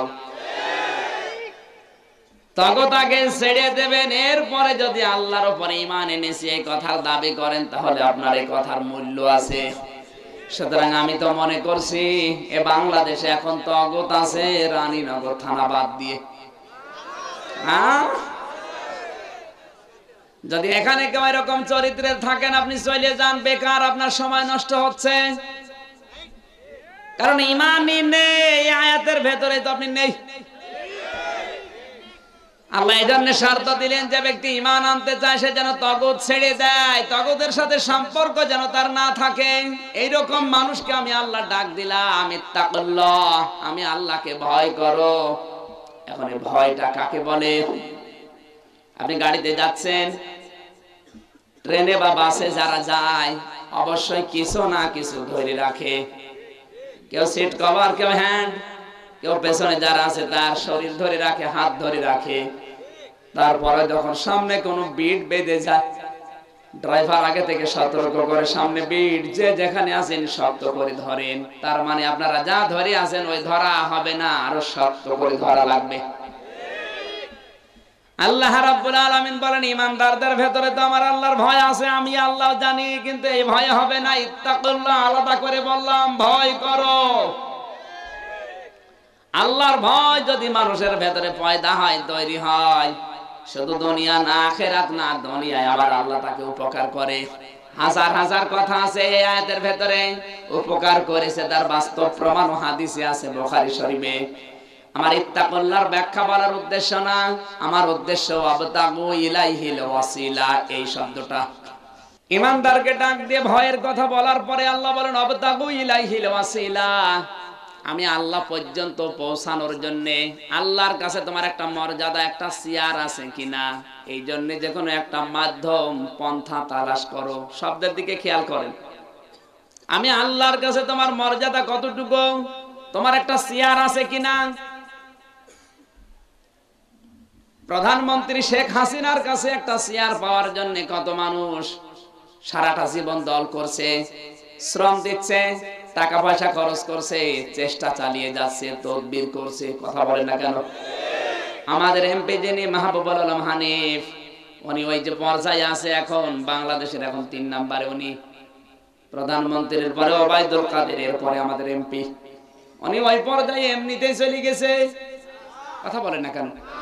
সারাটা জীবন দল করছে, টাকা পয়সা খরচ করেছে, শ্রম দিয়েছে, আত্মীয় হয়েছে, এরপরে এখন তার যে পজিশন প্রধানমন্ত্রীর কাছে, তার একটা চেয়ার, তার একটা মর্যাদা। উনি যদি একটা কথা তার কাছে বলে, অবশ্যই তিনি তার সম্মানের দিকে তাকিয়ে রাখবে না, রাখবে না। আল্লাহ পাক বলেন, আমার কাছে তোমার মর্যাদা কতটুকু, ফালা নুকিমু লাহুম ইয়াউমাল কিয়ামাতি ওয়াজনা, দুনিয়ার ময়দান থেকে যদি বেঈমান হয়ে বিদায় নাও, আমি কিন্তু তোমার কোনো গুরুত্বই কিয়ামতে দেব না। যেন আমার আল্লাহর কাছে তোমার গুরুত্ব আছে কিনা, তুমি কথা বললে আল্লাহ শুনবে কিনা। আজ তো অনেকেই কন্ট্রাক্টরে নিয়ে বসে আছে, তোর কোনো চিন্তা নেই, আমি আছি, জান্নাত আমার হাতে, আমি তোরে নিয়ে যাব, সুপারিশ করে তোরে নিয়ে যাব। আর অনেক মানুষের ধান্দায় আছে, অসুবিধা নেই, দুই বাবার মুরিদ আমি, আমার জাহান্নামে দেবে আল্লাহ, পারবে না, কারণ দুই বাবা দুই হাত ধরে নিয়ে চলে যাবে। কি আশা গো! আল্লাহ এই কথাটা জানাচ্ছেন যে আমার দরবারে যে লোকটা তোর জন্য সুপারিশ করবে, ওর আবার যোগ্যতা আছে কিনা, ওর চেয়ার আছে কিনা, ও নিজেই যদি বসার জায়গা না পায়। এই কথা বলেন না কেন? কথা রাইট মানে 100% রাইট। এখন আল্লাহ কাদের সাথে কথা বলবে আর কাদের সাথে বলবে না, কাদেরকে পবিত্র করবে আর কাদেরকে পবিত্র করবে না, এই কথা আল্লাহ কোরআনে কিন্তু 1500 বছর আগে জানিয়ে দিয়েছেন। সুতরাং এই নওগাঁবাসী কার উপরে ভরসা করে আছেন, এবার আপনার খোলসা সব দূর হয়ে যাবে। আপনার চোখের সামনে যে পর্দা আছে, পর্দা এমনি সরে যাবে। বলবো, ইন্নাল্লাযীনা ইয়াকতুমুনা মা আনজালাল্লাহু মিনাল কিতাবি ওয়া ইয়াশতারুনা বিহি সামানান কালীলা উলাইকা মা ইয়াকুলুনা ফি বুতুনিহিম ইল্লান নার ولا يكلمهم الله يوم القيامة ولا يزكيهم ولهم عذاب أليم সূরা বাকারা 2 নাম্বার পারা 5 নাম্বার পৃষ্ঠা 3 নাম্বার লাইনের 174 নাম্বার আয়াত এটা। আল্লাহ তাআলা বলেন নিশ্চয় যারা একদম না কাতামা, একদম মানে গোপন করা, এটা মজারের আলোচনা, বর্তমান ভবিষ্যৎ প্রেজেন্ট ফিউচার। নিশ্চয় যারা গোপন করছে ভবিষ্যতেও করবে, মানজালাল্লাহু মিনাল কিতাব, যেগুলো আমি আল্লাহ কিতাবে নাজিল করেছি, ওয়ায়াশতারুনা বিহি সামানান কলিলা, আর দুনিয়ার কোন স্বার্থ পেয়ে এগুলো তারা অল্প মূল্যে বিক্রি করে দেয়। তার মানে কোরআনের হক কথাগুলো যদি না বলি তাহলে ইহুদিরা খুশি হবে, খ্রিস্টানরা খুশি হবে, সর্বোপরি বাংলাদেশের নামধারী মুনাফিক মুসলমানরা খুশি হবে। আমার চাকরি টিকে থাকবে, আমার বেতন বেড়ে যাবে, আমার ইমামতির কোনো আঁচ লাগবে না, এরকম দিকে তাকিয়ে যারা কোরআনের সঠিক কথাগুলো গোপন করে দেয় দুনিয়ার কোন স্বার্থ পেয়ে, এরা যেন অল্প মূল্যে কোরআনকে বিক্রি করার শামিল। এই নিয়ম বাংলাদেশে এখন চলছে না। এদের সম্পর্কে আল্লাহ কথাগুলো বলার পরে শেষ করেননি। আল্লাহ পাক বলেন উলাইকা মা ইয়াকুলুনা ফি বুতুনিহিম ইল্লান নার, এরা এই সত্য কথাগুলো, সঠিক কথাগুলো গোপন করার মাধ্যমে হাদিয়া তোফা বেড়ে যায়, এদের ইমামতি টিকে থাকে, এদের চাকরির পদোন্নতি হয়, এদের হাদিয়া তোফা বেড়ে যায়। এগুলো একটাও টাকা পয়সা হাদিয়া তোফা না, সবগুলো জাহান্নামের আগুন দিয়ে পেট ভর্তি করে। আমার তো আয়াত অনুযায়ী মনে হচ্ছে এই দেশে হাজারো আলেম, হাজারো পীর, হাজারো বক্তা, হাজারো মুসলমান, হাজারো নেতা জাহান্নামের আগুন দিয়ে শুধু পেট ভর্তি করছে। এই আয়াতের ভেতরে আছেন কারা? হাত তোলেন তো। আপনি কি টের পাচ্ছেন নাকি আন্দাজে হাত তোলেন? না, হাত যারা তুলেছেন আরো ভালো করে তোলা দরকার, যারা তোলে নাই ওরাই বোঝে নাই। অবশ্যই আপনি কোরআনের হক কথাগুলো গোপন করে আছেন, নয়তো আপনার ইমামতি এখনো টিকে আছে কোন কারণে? আমার যতটুকু ধারণা বাংলাদেশে এখন ইমামতি টিকে থাকা তো সম্ভব না, কারণ মসজিদের অধিকাংশ সভাপতিগুলো সুদখোর। এই এলাকায় সব নেই, কি সুদ খাচ্ছে গো, দেদারছে, কিছু মনেও করেন, ওটা যে গোনার কাজ মনেও করে না। সুবহানাল্লাহ 33,000, আলহামদুলিল্লাহ 34,000, সুদের সাথে টাকাও লাগিয়েছে 35,000, সব সমানে চলছে। ওদিকে তসবিহ কিন্তু হাতে আছে, সুবহানাল্লাহ পড়ে পড়ুক না পড়ে না পড়ুক তসবিহ চলেই যাচ্ছে, কারণ দাওয়াত পেয়েছে খতমের। 1 লাখ তসবিহ পৌঁছানো লাগবে, শুধু তসবিহ চলে যাচ্ছে, সুবহানাল্লাহ নেই। কারণ তসবিহ পড়ছে, কারণ কি? দাওয়াত আছে। লাখ কলমার এই কথা বলছে না কেন? কিসের লাখ কলমা? মানুষ মরে গেলে 3 দিন, 7 দিন, 40 দিন, 1 বছর বের করা লাগবে, কোথায় পেয়েছেন? এগুলো সব ভণ্ডামি। ইসলামের ভেতরে নতুন করে মানুষ এগুলো বানিয়েছে, যেগুলো দরকার ওগুলো করে না। আপনার বাবা মারা গেছে, একটা কোরআন কিনে মানুষকে দেন, ওই কোরআনটা যতদিন পড়বে আপনার বাবার আমলনামায় সওয়াব যেতেই থাকবে। একটা লেখাপড়া করতে পারে না, বই কিনতে পারে না, কিতাব কিনতে পারে না, 2000 টাকা দিয়ে 5টা কিতাব কিনে দেন। ও যদি আলেম হতে পারে, লেখাপড়া শিখে ভালো জায়গায় যেতে পারে, যতদিন ও টিকে থাকবে আপনার বাবার আমলনামায় সওয়াব যেতেই থাকবে। বাবা মারা গেলে খানা না করে 1-2 লাখ টাকা মসজিদে দিয়ে মসজিদটা কমপ্লিট করে দেন, কিয়ামত পর্যন্ত যদি মসজিদ ওখানে টিকে থাকে, যত মানুষ সেজদা দেবে আপনার বাবার কবরে আমলনামায় সওয়াব যেতেই থাকবে। এসব কাজ কারবার মানে খানা করছে 5টা গরু জবাই করি, অথচ খানা করে যাদের খাওয়ানো দরকার ওরা কিন্তু পায় না, পায় সব ধনী মানুষেরা, আর গরিব মানুষ শেষে 1 পিস পায়। জিজ্ঞাসা করবেন কেমন খাইলে, বলে খালাম মানে 1 পিস পেয়েছিলাম, দাঁতের ফাঁকা বন্ধ করতে শেষ।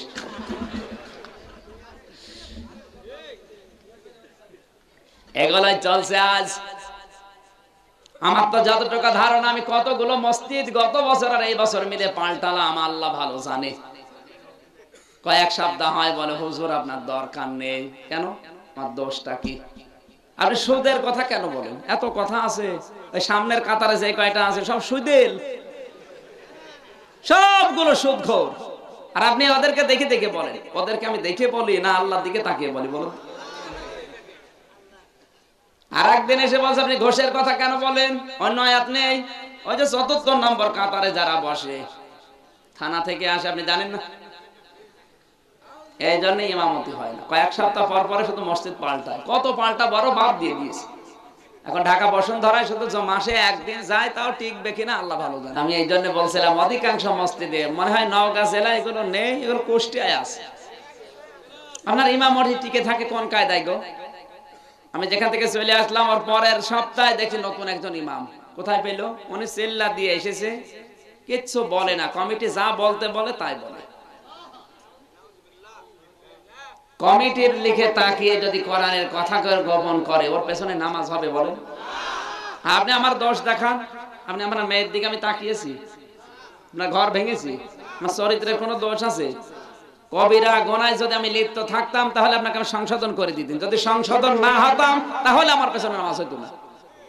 কোনো দোষ পেলেন না। ঘোষের কথা, সুদের কথা, জেনার কথা বলতে গেলে ডিসেন্টিনার ব্যবসা করছে মসজিদের সভাপতি। আমার প্রথম যখন জেলে দিয়েছিল এই লোকটা ডিশের ব্যবসা করে মসজিদের সভাপতি, শয়তানও মেনে নেবে? আর বলতে গেলাম আমি কালার হয়ে গেলাম।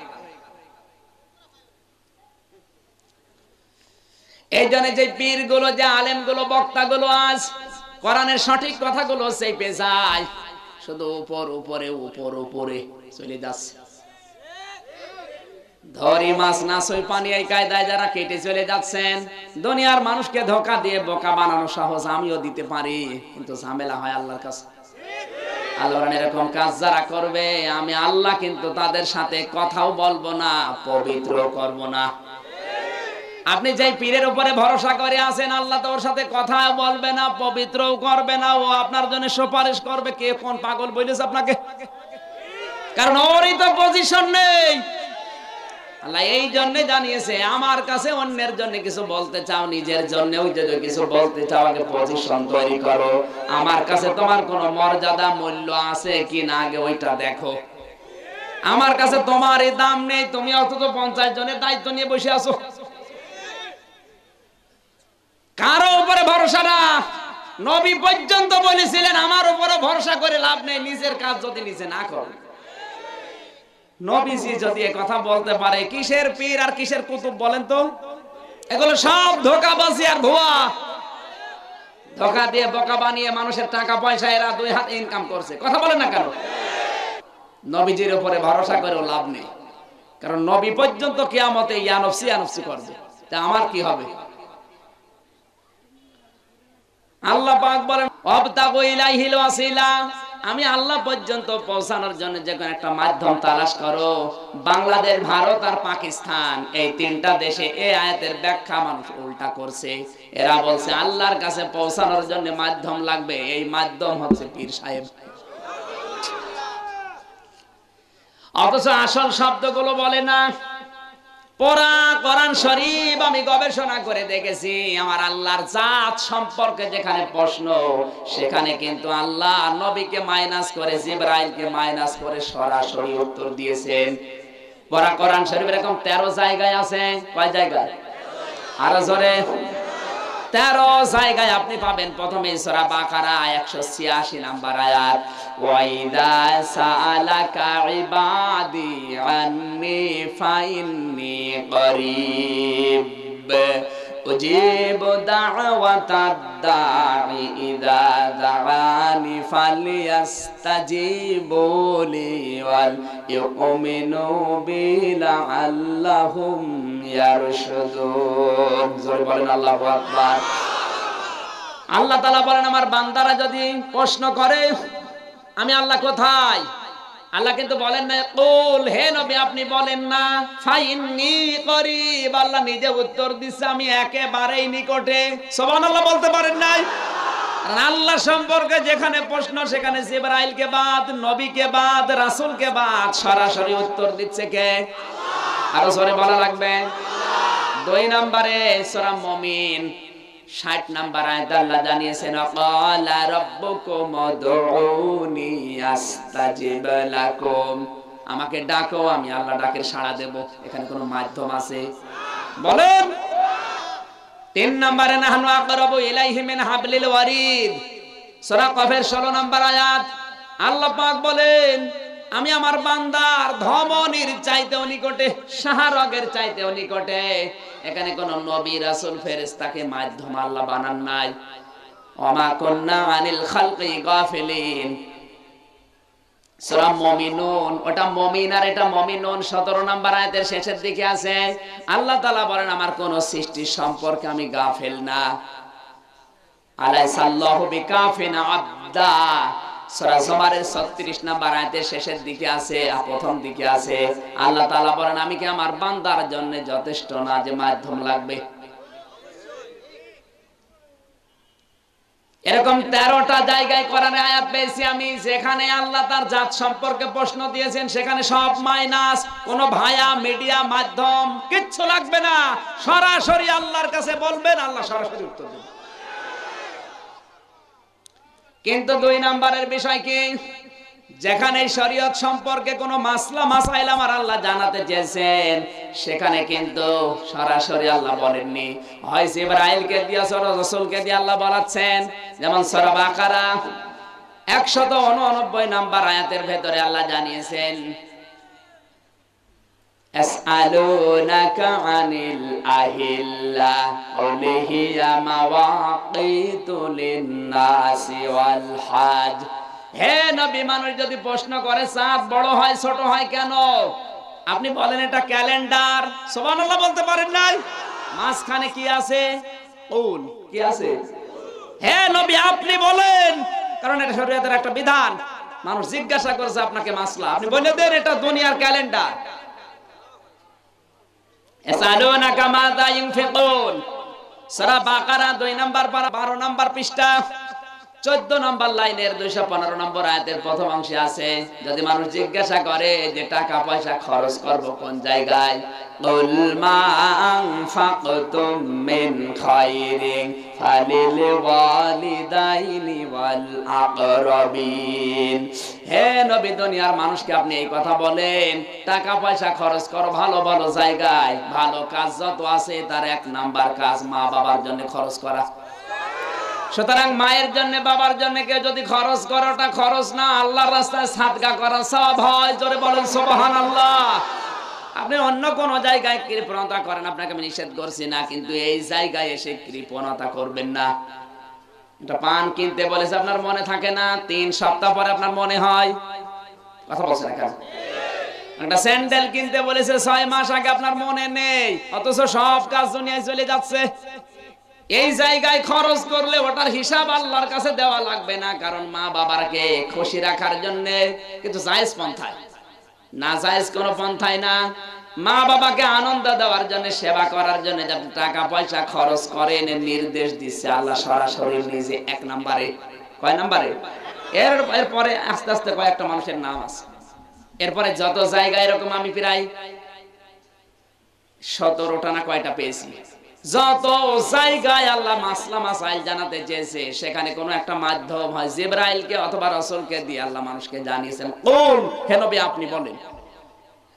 তাহলে এই জায়গায় আল্লাহ জানিয়েছেন, আবতাগু ইলাইহিল ওয়াসিলা, আমি আল্লাহ পর্যন্ত পৌঁছানোর জন্য কোনো মাধ্যম তালাশ করো। আসলে মাধ্যমটা কি?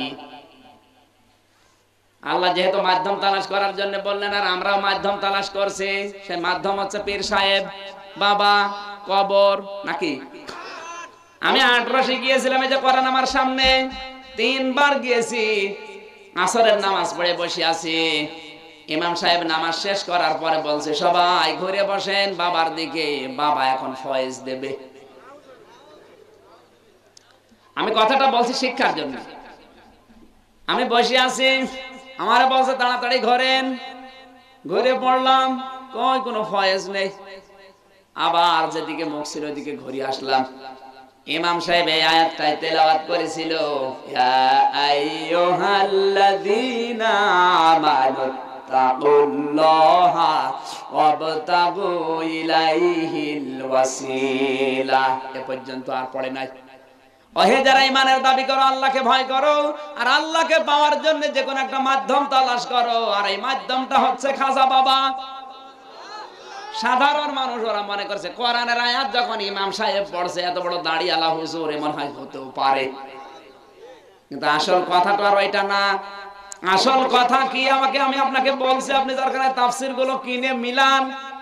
কোন বাবার কথা আমার কথা কেন আপনি বিশ্বাস করতে যাবেন, আগে কোরআনের তাফসীর কিনে মিলাবেন। আল্লাহ তাআলা জানিয়েছেন এই মাধ্যমটা কি, দুনিয়ায় কারো হাতে এই ব্যাখ্যাটা আমি ছেড়ে দেইনি।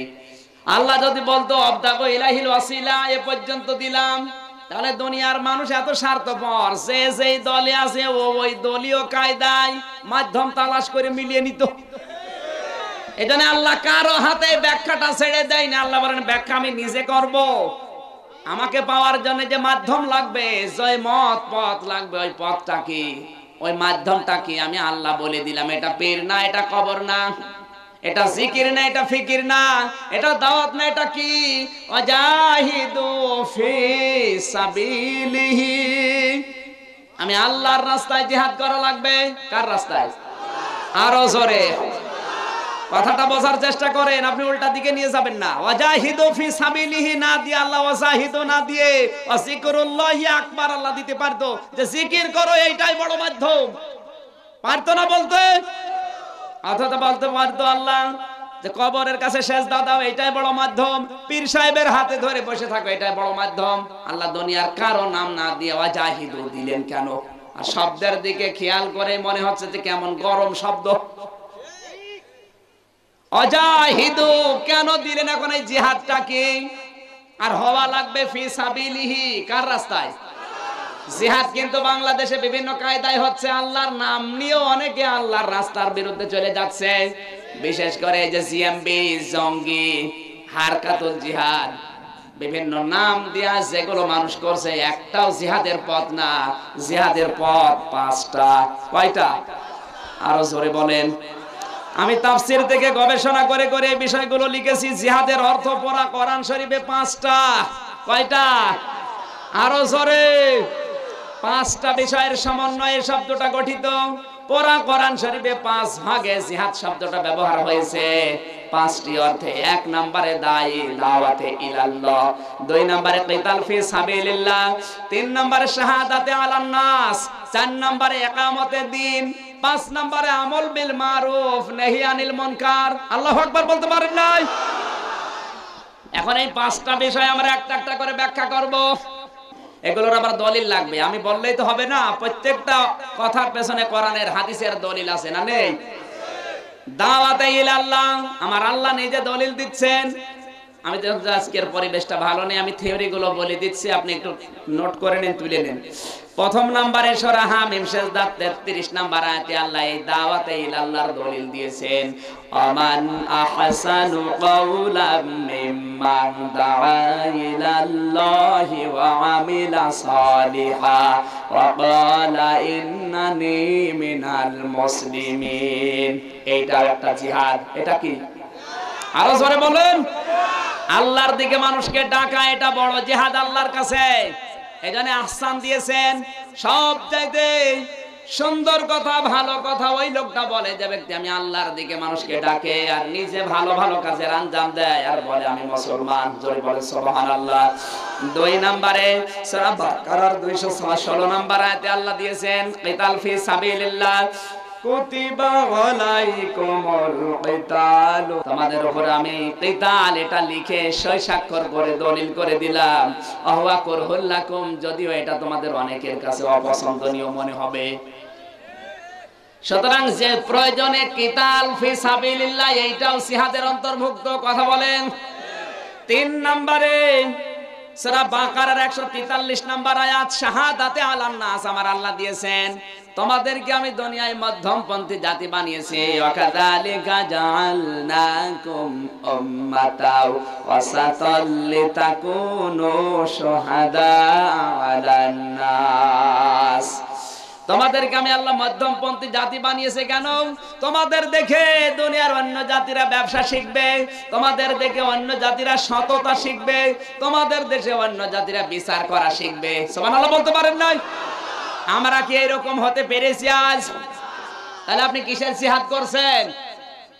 জিহাদ মানে শাহাদাতে আলান নাস, মানুষের উপরে সাক্ষী হওয়া লাগবে, এমন এমন কাজের আঞ্জাম দেওয়া লাগবে মানুষ যেন আমারে দেখে তারা দুনিয়া চালাতে পারে।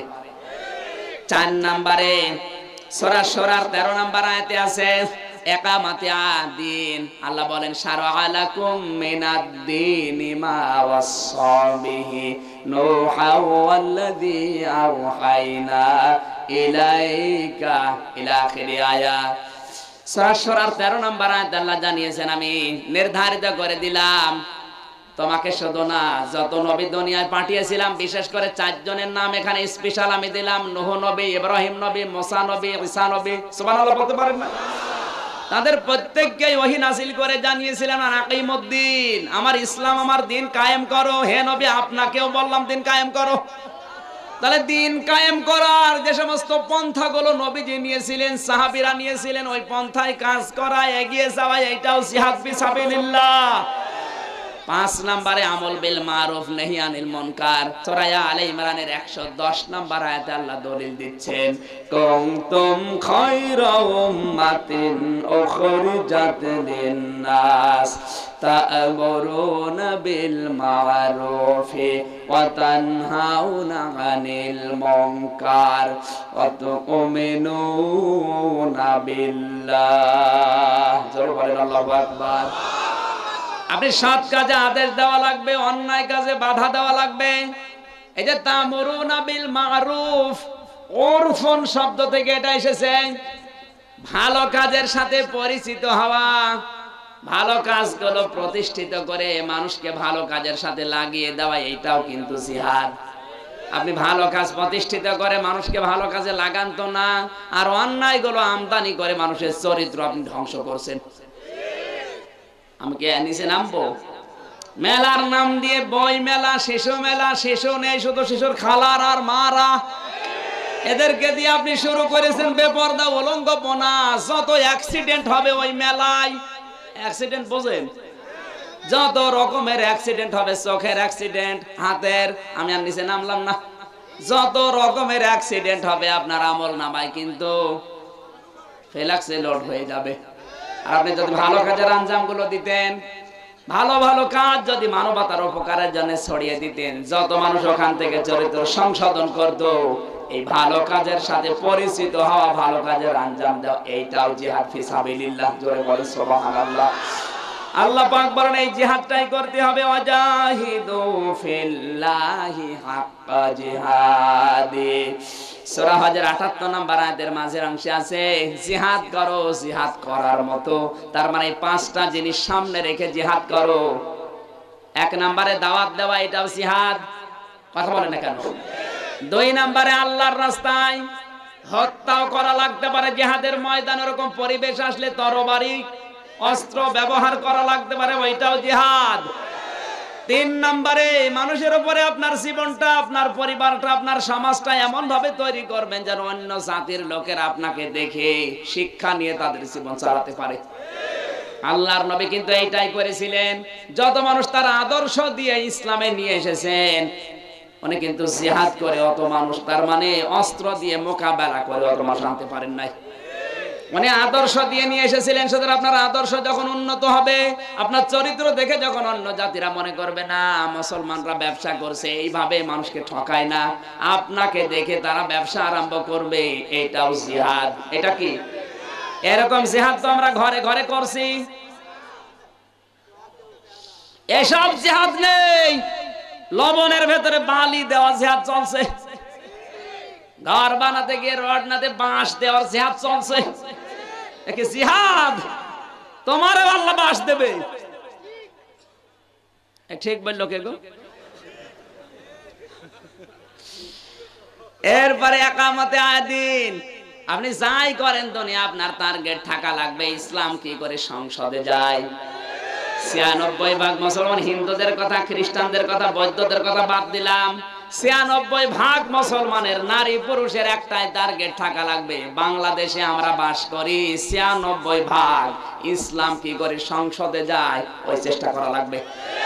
এই চেষ্টা যে করবে না সেই জাহান্নামে যাবে। কথা বলেন, এই চেষ্টা যে করবে না সেই জাহান্নামে, যেমন আব্দুল্লাহ ইবনে উবাই গেছে। ও সব ঠিক ছিল, শুধু এটা ঠিক ছিল না। আপনি যদি কথা না বোঝার ভান করে বসে থাকেন, এদিকে আসেন, কানে কানে বলছি। 5 নম্বরে ভালো ভালো কাজগুলোর আঞ্জাম দেবেন আপনার সামর্থ্য অনুযায়ী। অন্যায় কাজ যেগুলো হবে অন্তত অন্তর দিয়ে হলেও ঘৃণা করবেন। অন্তর দিয়ে ঘৃণা করা, এটা তুলে দেওয়ার সিদ্ধান্ত নেওয়ার কারণটাকে, চেয়ারম্যান সাহেবের বাড়িতে চোর ঢুকেছে, কি যা পাচ্ছে সব নিয়ে যাচ্ছে, মানে চিন্তা করছে এখন যদি চিল্লায় তাহলে চোর আমারে মারবে, ছুরি আছে ওর কাছে। কি করবে চেয়ারম্যান? মনে মনে ভাববে, আল্লাহ আমার সে লাঠি কই। কথা বলছে না কেন? আমার সে লাঠি কই, তার মানে কি? লাঠি যদি আমার হাতে তাহলে ওকে আমি ঘায়েল করতে পারবো। অন্যায়, অবৈধ, অত্যাচার, দেশ বিরোধী, সমাজ বিরোধী, ইসলাম বিরোধী কোন কাজ যদি দেশে হয়, আর যদি কিছুই করতে না পারেন, অন্তত মনে মনে সিদ্ধান্ত নেবেন, আল্লাহ এটা কি করে তুলে দেওয়া যায়, এর নাম আমার লাঠি কই। এসব নেই, যে যা করছে করুক গা, লা ইলাহা ইল্লাল্লাহ, কাউকে কিছু বলবো না। তোমার জিহাদ, তুমি আল্লাহ পর্যন্ত না শয়তান পর্যন্ত পৌঁছাবা। আমি আল্লাহ পর্যন্ত পৌঁছাতে 5টা মাধ্যম দিয়ে দিলাম, লাআল্লাকুম তুফলিহুন। যদি এগুলো করো তোমার জীবন সফল হবে। জোরে বলেন সুবহানাল্লাহ। নারী হোক পুরুষ হোক, মরণের পরে আল্লাহ তার সামনে দাঁড় করাবে, 5টা জিনিস জিজ্ঞাসা করবে। আর ওমরিহি ফিমা আফনা, জীবন দিয়েছিলাম 60-70 বছর, কি করে কাটালে বলো। ওয়াংশাবাবিহি ফিমা আবলা, একটা যৌবনকাল দিয়েছিলাম 15 থেকে শুরু করে 40 বছর, এই যৌবনকালটা কি করে কাটালে বলো। 3 নম্বরে ওয়া আম্মালিহি মিনাইনা ইকতাসাবাহু ওয়া ফিমা আনফাকাহু, সম্পদ আদি উপার্জন করলে কোন কোন রাস্তায়, ওই রাস্তাগুলো বলো। আর কোন কোন খাতে খরচ করলো, ওই খাতগুলো বলো। 5 নম্বরে ওয়া আন ইলমিহি মা দামিলা ফি, যতটুকু ইলম শিক্ষা করেছিলে, জ্ঞান অর্জন করেছিলে, ওই জ্ঞান অনুযায়ী কতটুকু মেনে চলেছো বলো। কথা বলছে না কেন? আজ জ্ঞান অর্জন করে অনেকে মানতে পারছে না। এই যে আন্দোলন হচ্ছে, আজ সারা বাংলাদেশের ছাত্ররা যে আন্দোলন করছে কোটার বিরুদ্ধে, এটা মানবিক দিকে বিবেচনা করলে আন্দোলনের মেনে নেওয়া দরকার। কথা বলছে না কেন? আমি অনার্স মাস্টার্স করে যোগ্যতা আমার সব আছে, ভাই ভাই যে আমাকে বাদ করে দেবেন। আর লোকটার কিচ্ছু নেই, শুধু কোটা আছে, কোটা, শুধু কোটা আছে, ভাই পেয়ে যাবে। তাহলে আমি এতদিন লেখাপড়ি করলাম কি? সুতরাং আহ্বান জানাচ্ছি, যারা দায়িত্বে আছেন দেশের, ছাত্রদের এই যৌক্তিক দাবি আমার মনে হয় মেনে নেওয়া দরকার। আল্লাহ রাব্বুল আলামিন আল্লাহ পর্যন্ত পৌঁছাতে যে মাধ্যমটা দিলেন, এই মাধ্যম কি জিকিরের? আরো জোরে বলেন, পীর সাহেবের।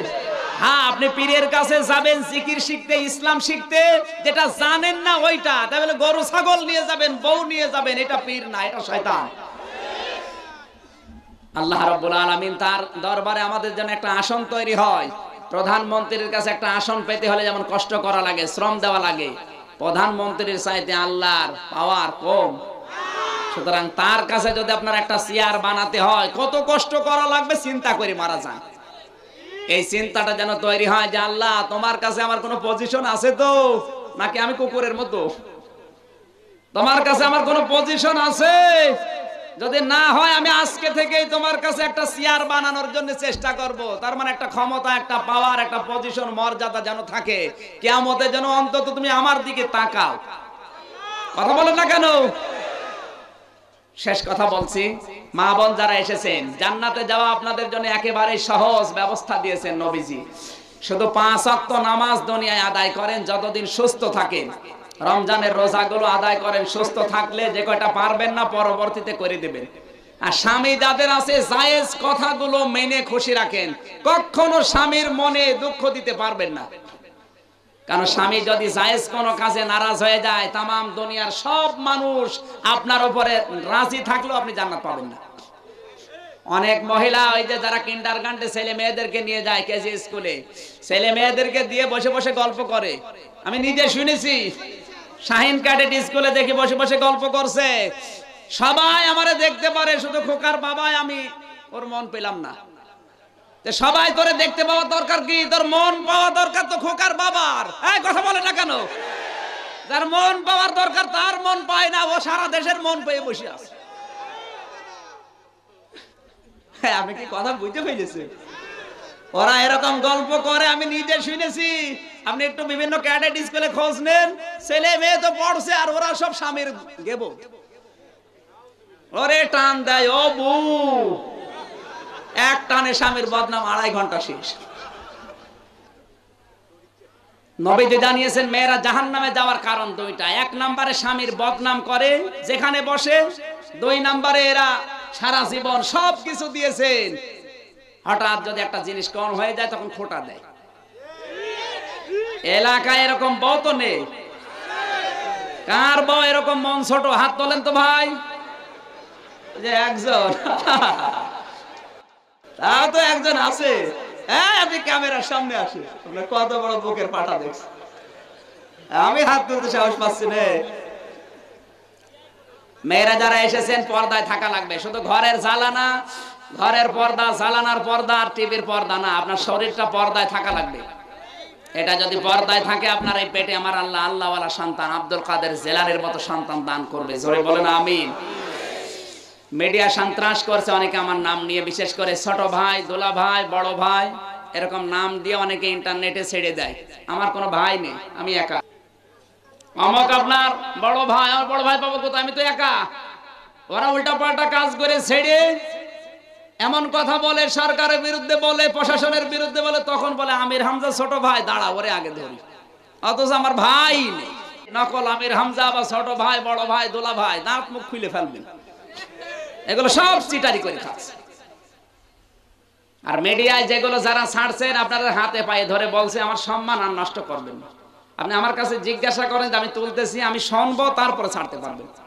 আমার অনুমতি ছাড়া যদি কেউ কিছু ছেড়ে দেন, আর এরপরে যদি আমার উপর কারো রাগ হয়, প্রশাসনের হোক, সরকারের হোক, আর সাধারণ মানুষের হোক, যদি ভুল বসে, এর দায় আপনার বিরুদ্ধে কিন্তু আমি মামলা করব। আগামীতে এই মাহফিলটা আরেকটু আগে করবেন। এই সময় যেহেতু একটু ঝামেলা, আগামীতে যদি আসি একটু আগে নেবেন, হয়তো ওই ফেব্রুয়ারি মার্চ মাসের ওই দিকে। আল্লাহ রাব্বুল আলামিন বাস্তব জীবনে আমাদেরকে আজকে এই আয়াতটা মেনে চলার তৌফিক যেন দান করেন, আমিন। বারাকাল্লাহু লানা ওয়া লাকুম ফিল কোরআনিল আযীম। একবারে নির্ধারিত করে আমি বলতে পারবো না খাতা না দেখি, কারণ এরকম কাগজ আমার 2000 পড়ে আছে। আপনার তারিখ দেব, কিন্তু রমজানে তারিখটা দেব আমি, রমজানে। এখন বলতে পারবো না। সভাপতির অনুমতি নিয়ে আমরা মোনাজাত করে শেষ করে দিচ্ছি। আকাশের অবস্থা বলা যায় না, বৃষ্টি চলে আসলে মানুষের কষ্ট হবে। আল্লাহুম্মা আমিন।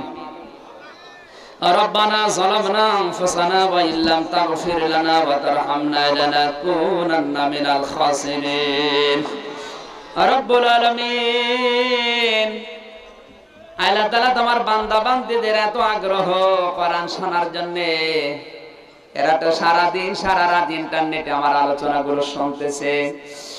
এরপরেও 2টা ঘন্টা কথা বললাম, একটা মানুষও বাড়ি চলে যায় নাই। আকাশের দিকে তাকিয়ে, বৃষ্টি এসে যেতে পারে এদিকে তাকিয়ে আমরা শেষ করে দিলাম। আল্লাহ তাআলা কোরআনের জন্য যারা এত পাগল, এই নওগাঁ রানীনগরের মানুষগুলো তো গুলোকে তুমি ওমরের মতো বানিয়ে দাও। সওয়াব যদি দিয়ে থাকো কোটি কোটি গুণে বাড়াও। কিয়ামতের দিন সুপারিশ করে জান্নাতে নিয়ে যাবে, ওই নবীর রওজায় পৌঁছিয়ে দাও। দুনিয়ার মাটির নিচে যারা ঈমান নিয়ে ঘুমিয়ে গেছে, আল্লাহ এদেরকে মাফ করে দাও। মা বাপ যারা হারিয়ে ফেলেছে, আল্লাহ তুমি মা বাপকে ক্ষমা করে দাও। আর রব্বুল আলামিন, এই মাহফিলটা আয়োজন করতে গিয়ে রাত পর 2 বার চেষ্টা চালিয়েছে। প্রথমবারে ব্যর্থ হওয়ার পরে হাল ছেড়ে দেয়নি। আজকে আবার তারা এই বাগান সাজিয়েছে। যে যুবকগুলো এই মাহফিলের জন্য শ্রম দিয়েছে, যে মা তাদেরকে পেটে নিল, আল্লাহ তুমি মায়ের পেটকে খাদিজাতুল কুবরার মতো বানিয়ে দাও। আজকের মাহফিলের সভাপতি আল্লাহ তোমার প্রতিনিধি তুমি বানিয়েছো, যাকে জনগণের প্রতিনিধি আসাদুজ্জামান পিন্টু ভাইকে কবুল করে নাও। আল্লাহ প্রধান অতিথিকে কবুল করো। যত অতিথি এসেছে এই সম্মানিত মানুষদেরকে তুমি দুনিয়া আখিরাতে সম্মান আরো বাড়িয়ে দাও। মা বোনেরা পর্দার আড়ালে বসে আছে, খাদিজার মতো, আয়েশার মতো জীবন দাও। ছেলে মেয়ে যাদের লেখাপড়া করছে, মেধাস্মৃতি খুলে দাও। অনেকে পরীক্ষা দিচ্ছে ইন্টার, আল্লাহ আলিম, এদেরকে তুমি উত্তীর্ণ হওয়ার তৌফিক দাও। যাদের ছেলে মেয়ে হয় না, একটা নেককার সন্তান তাদের ভিক্ষা দাও। আল্লাহুম্মা গফিরলি ওয়ারহামনি ওয়াহদিনি ওয়াফিনি ওয়ারযুকনি ইয়া রাব্বাল আলামিন। আল্লাহ আমাদেরকে যারা ধোঁকায় ফেলে বোকা বানিয়ে রেখেছে, তোমার কাছে পৌঁছানোর মাধ্যমের কথা বলে আজকে আমরা স্পষ্ট হয়েছি। তোমার কাছে পৌঁছানোর একমাত্র মাধ্যম হচ্ছে তোমার রাস্তায় জিহাদ করা। আর জিহাদ মানে শুধু মারামারি করা না, জিহাদ মানে দাওয়াত, জিহাদ মানে প্রয়োজনে হত্যা করা, জিহাদ মানে মানুষের জন্য সাক্ষী হওয়া, জিহাদ মানে দিন কায়েম করে তোমাকে দেখানো, জিহাদ মানে ভালো কাজের আদেশ করা, অন্যায় কাজগুলো বন্ধ করে দেওয়া। এই পাঁচটা কাজ করে এই দুনিয়া থেকে তোমার আরশ পর্যন্ত আল্লাহ তোমার নিকটবর্তী হওয়ার তৌফিক আমাদেরকে দান করো আল্লাহ। মাহফিলে যারা আলোচনা রেখেছে, বিশেষ করে মাওলানা ইউনুস আলী ভাই, আল্লাহ তোমার আলেম বান্দাকে আলেম হিসাবে কবুল করে নাও। আরো যারা কথা বলেছে আলেমদেরকে তুমি মঞ্জুর করো। আগামীতে এই মাহফিলটা কোরআনের জন্য আরো বড় আকারে কবুল করে নাও। আমাদের রোগ শোক আছে, এমন রোগ আছে যেগুলো বলা যায় না। আল্লাহ তাআলা এই গভীর রজনীতে তোমার দরবারে হাত তুলে বলছি, আল্লাহ আমাদের রোগগুলো তুমি শেফা দিয়ে দাও।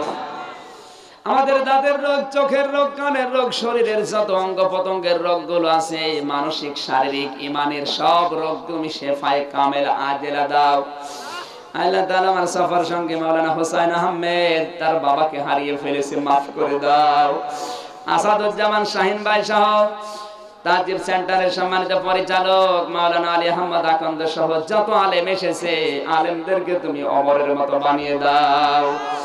সুবহানা রাব্বিকা রাব্বিল ইজ্জাতি আম্মা ইয়াসিফুন, সালামুন আলাল মুরসালিন, আলহামদুলিল্লাহি রাব্বিল আলামিন।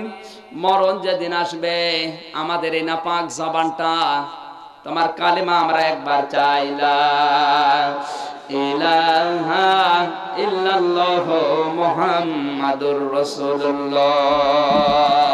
আসসালামু আলাইকুম ওয়া রাহমাতুল্লাহ।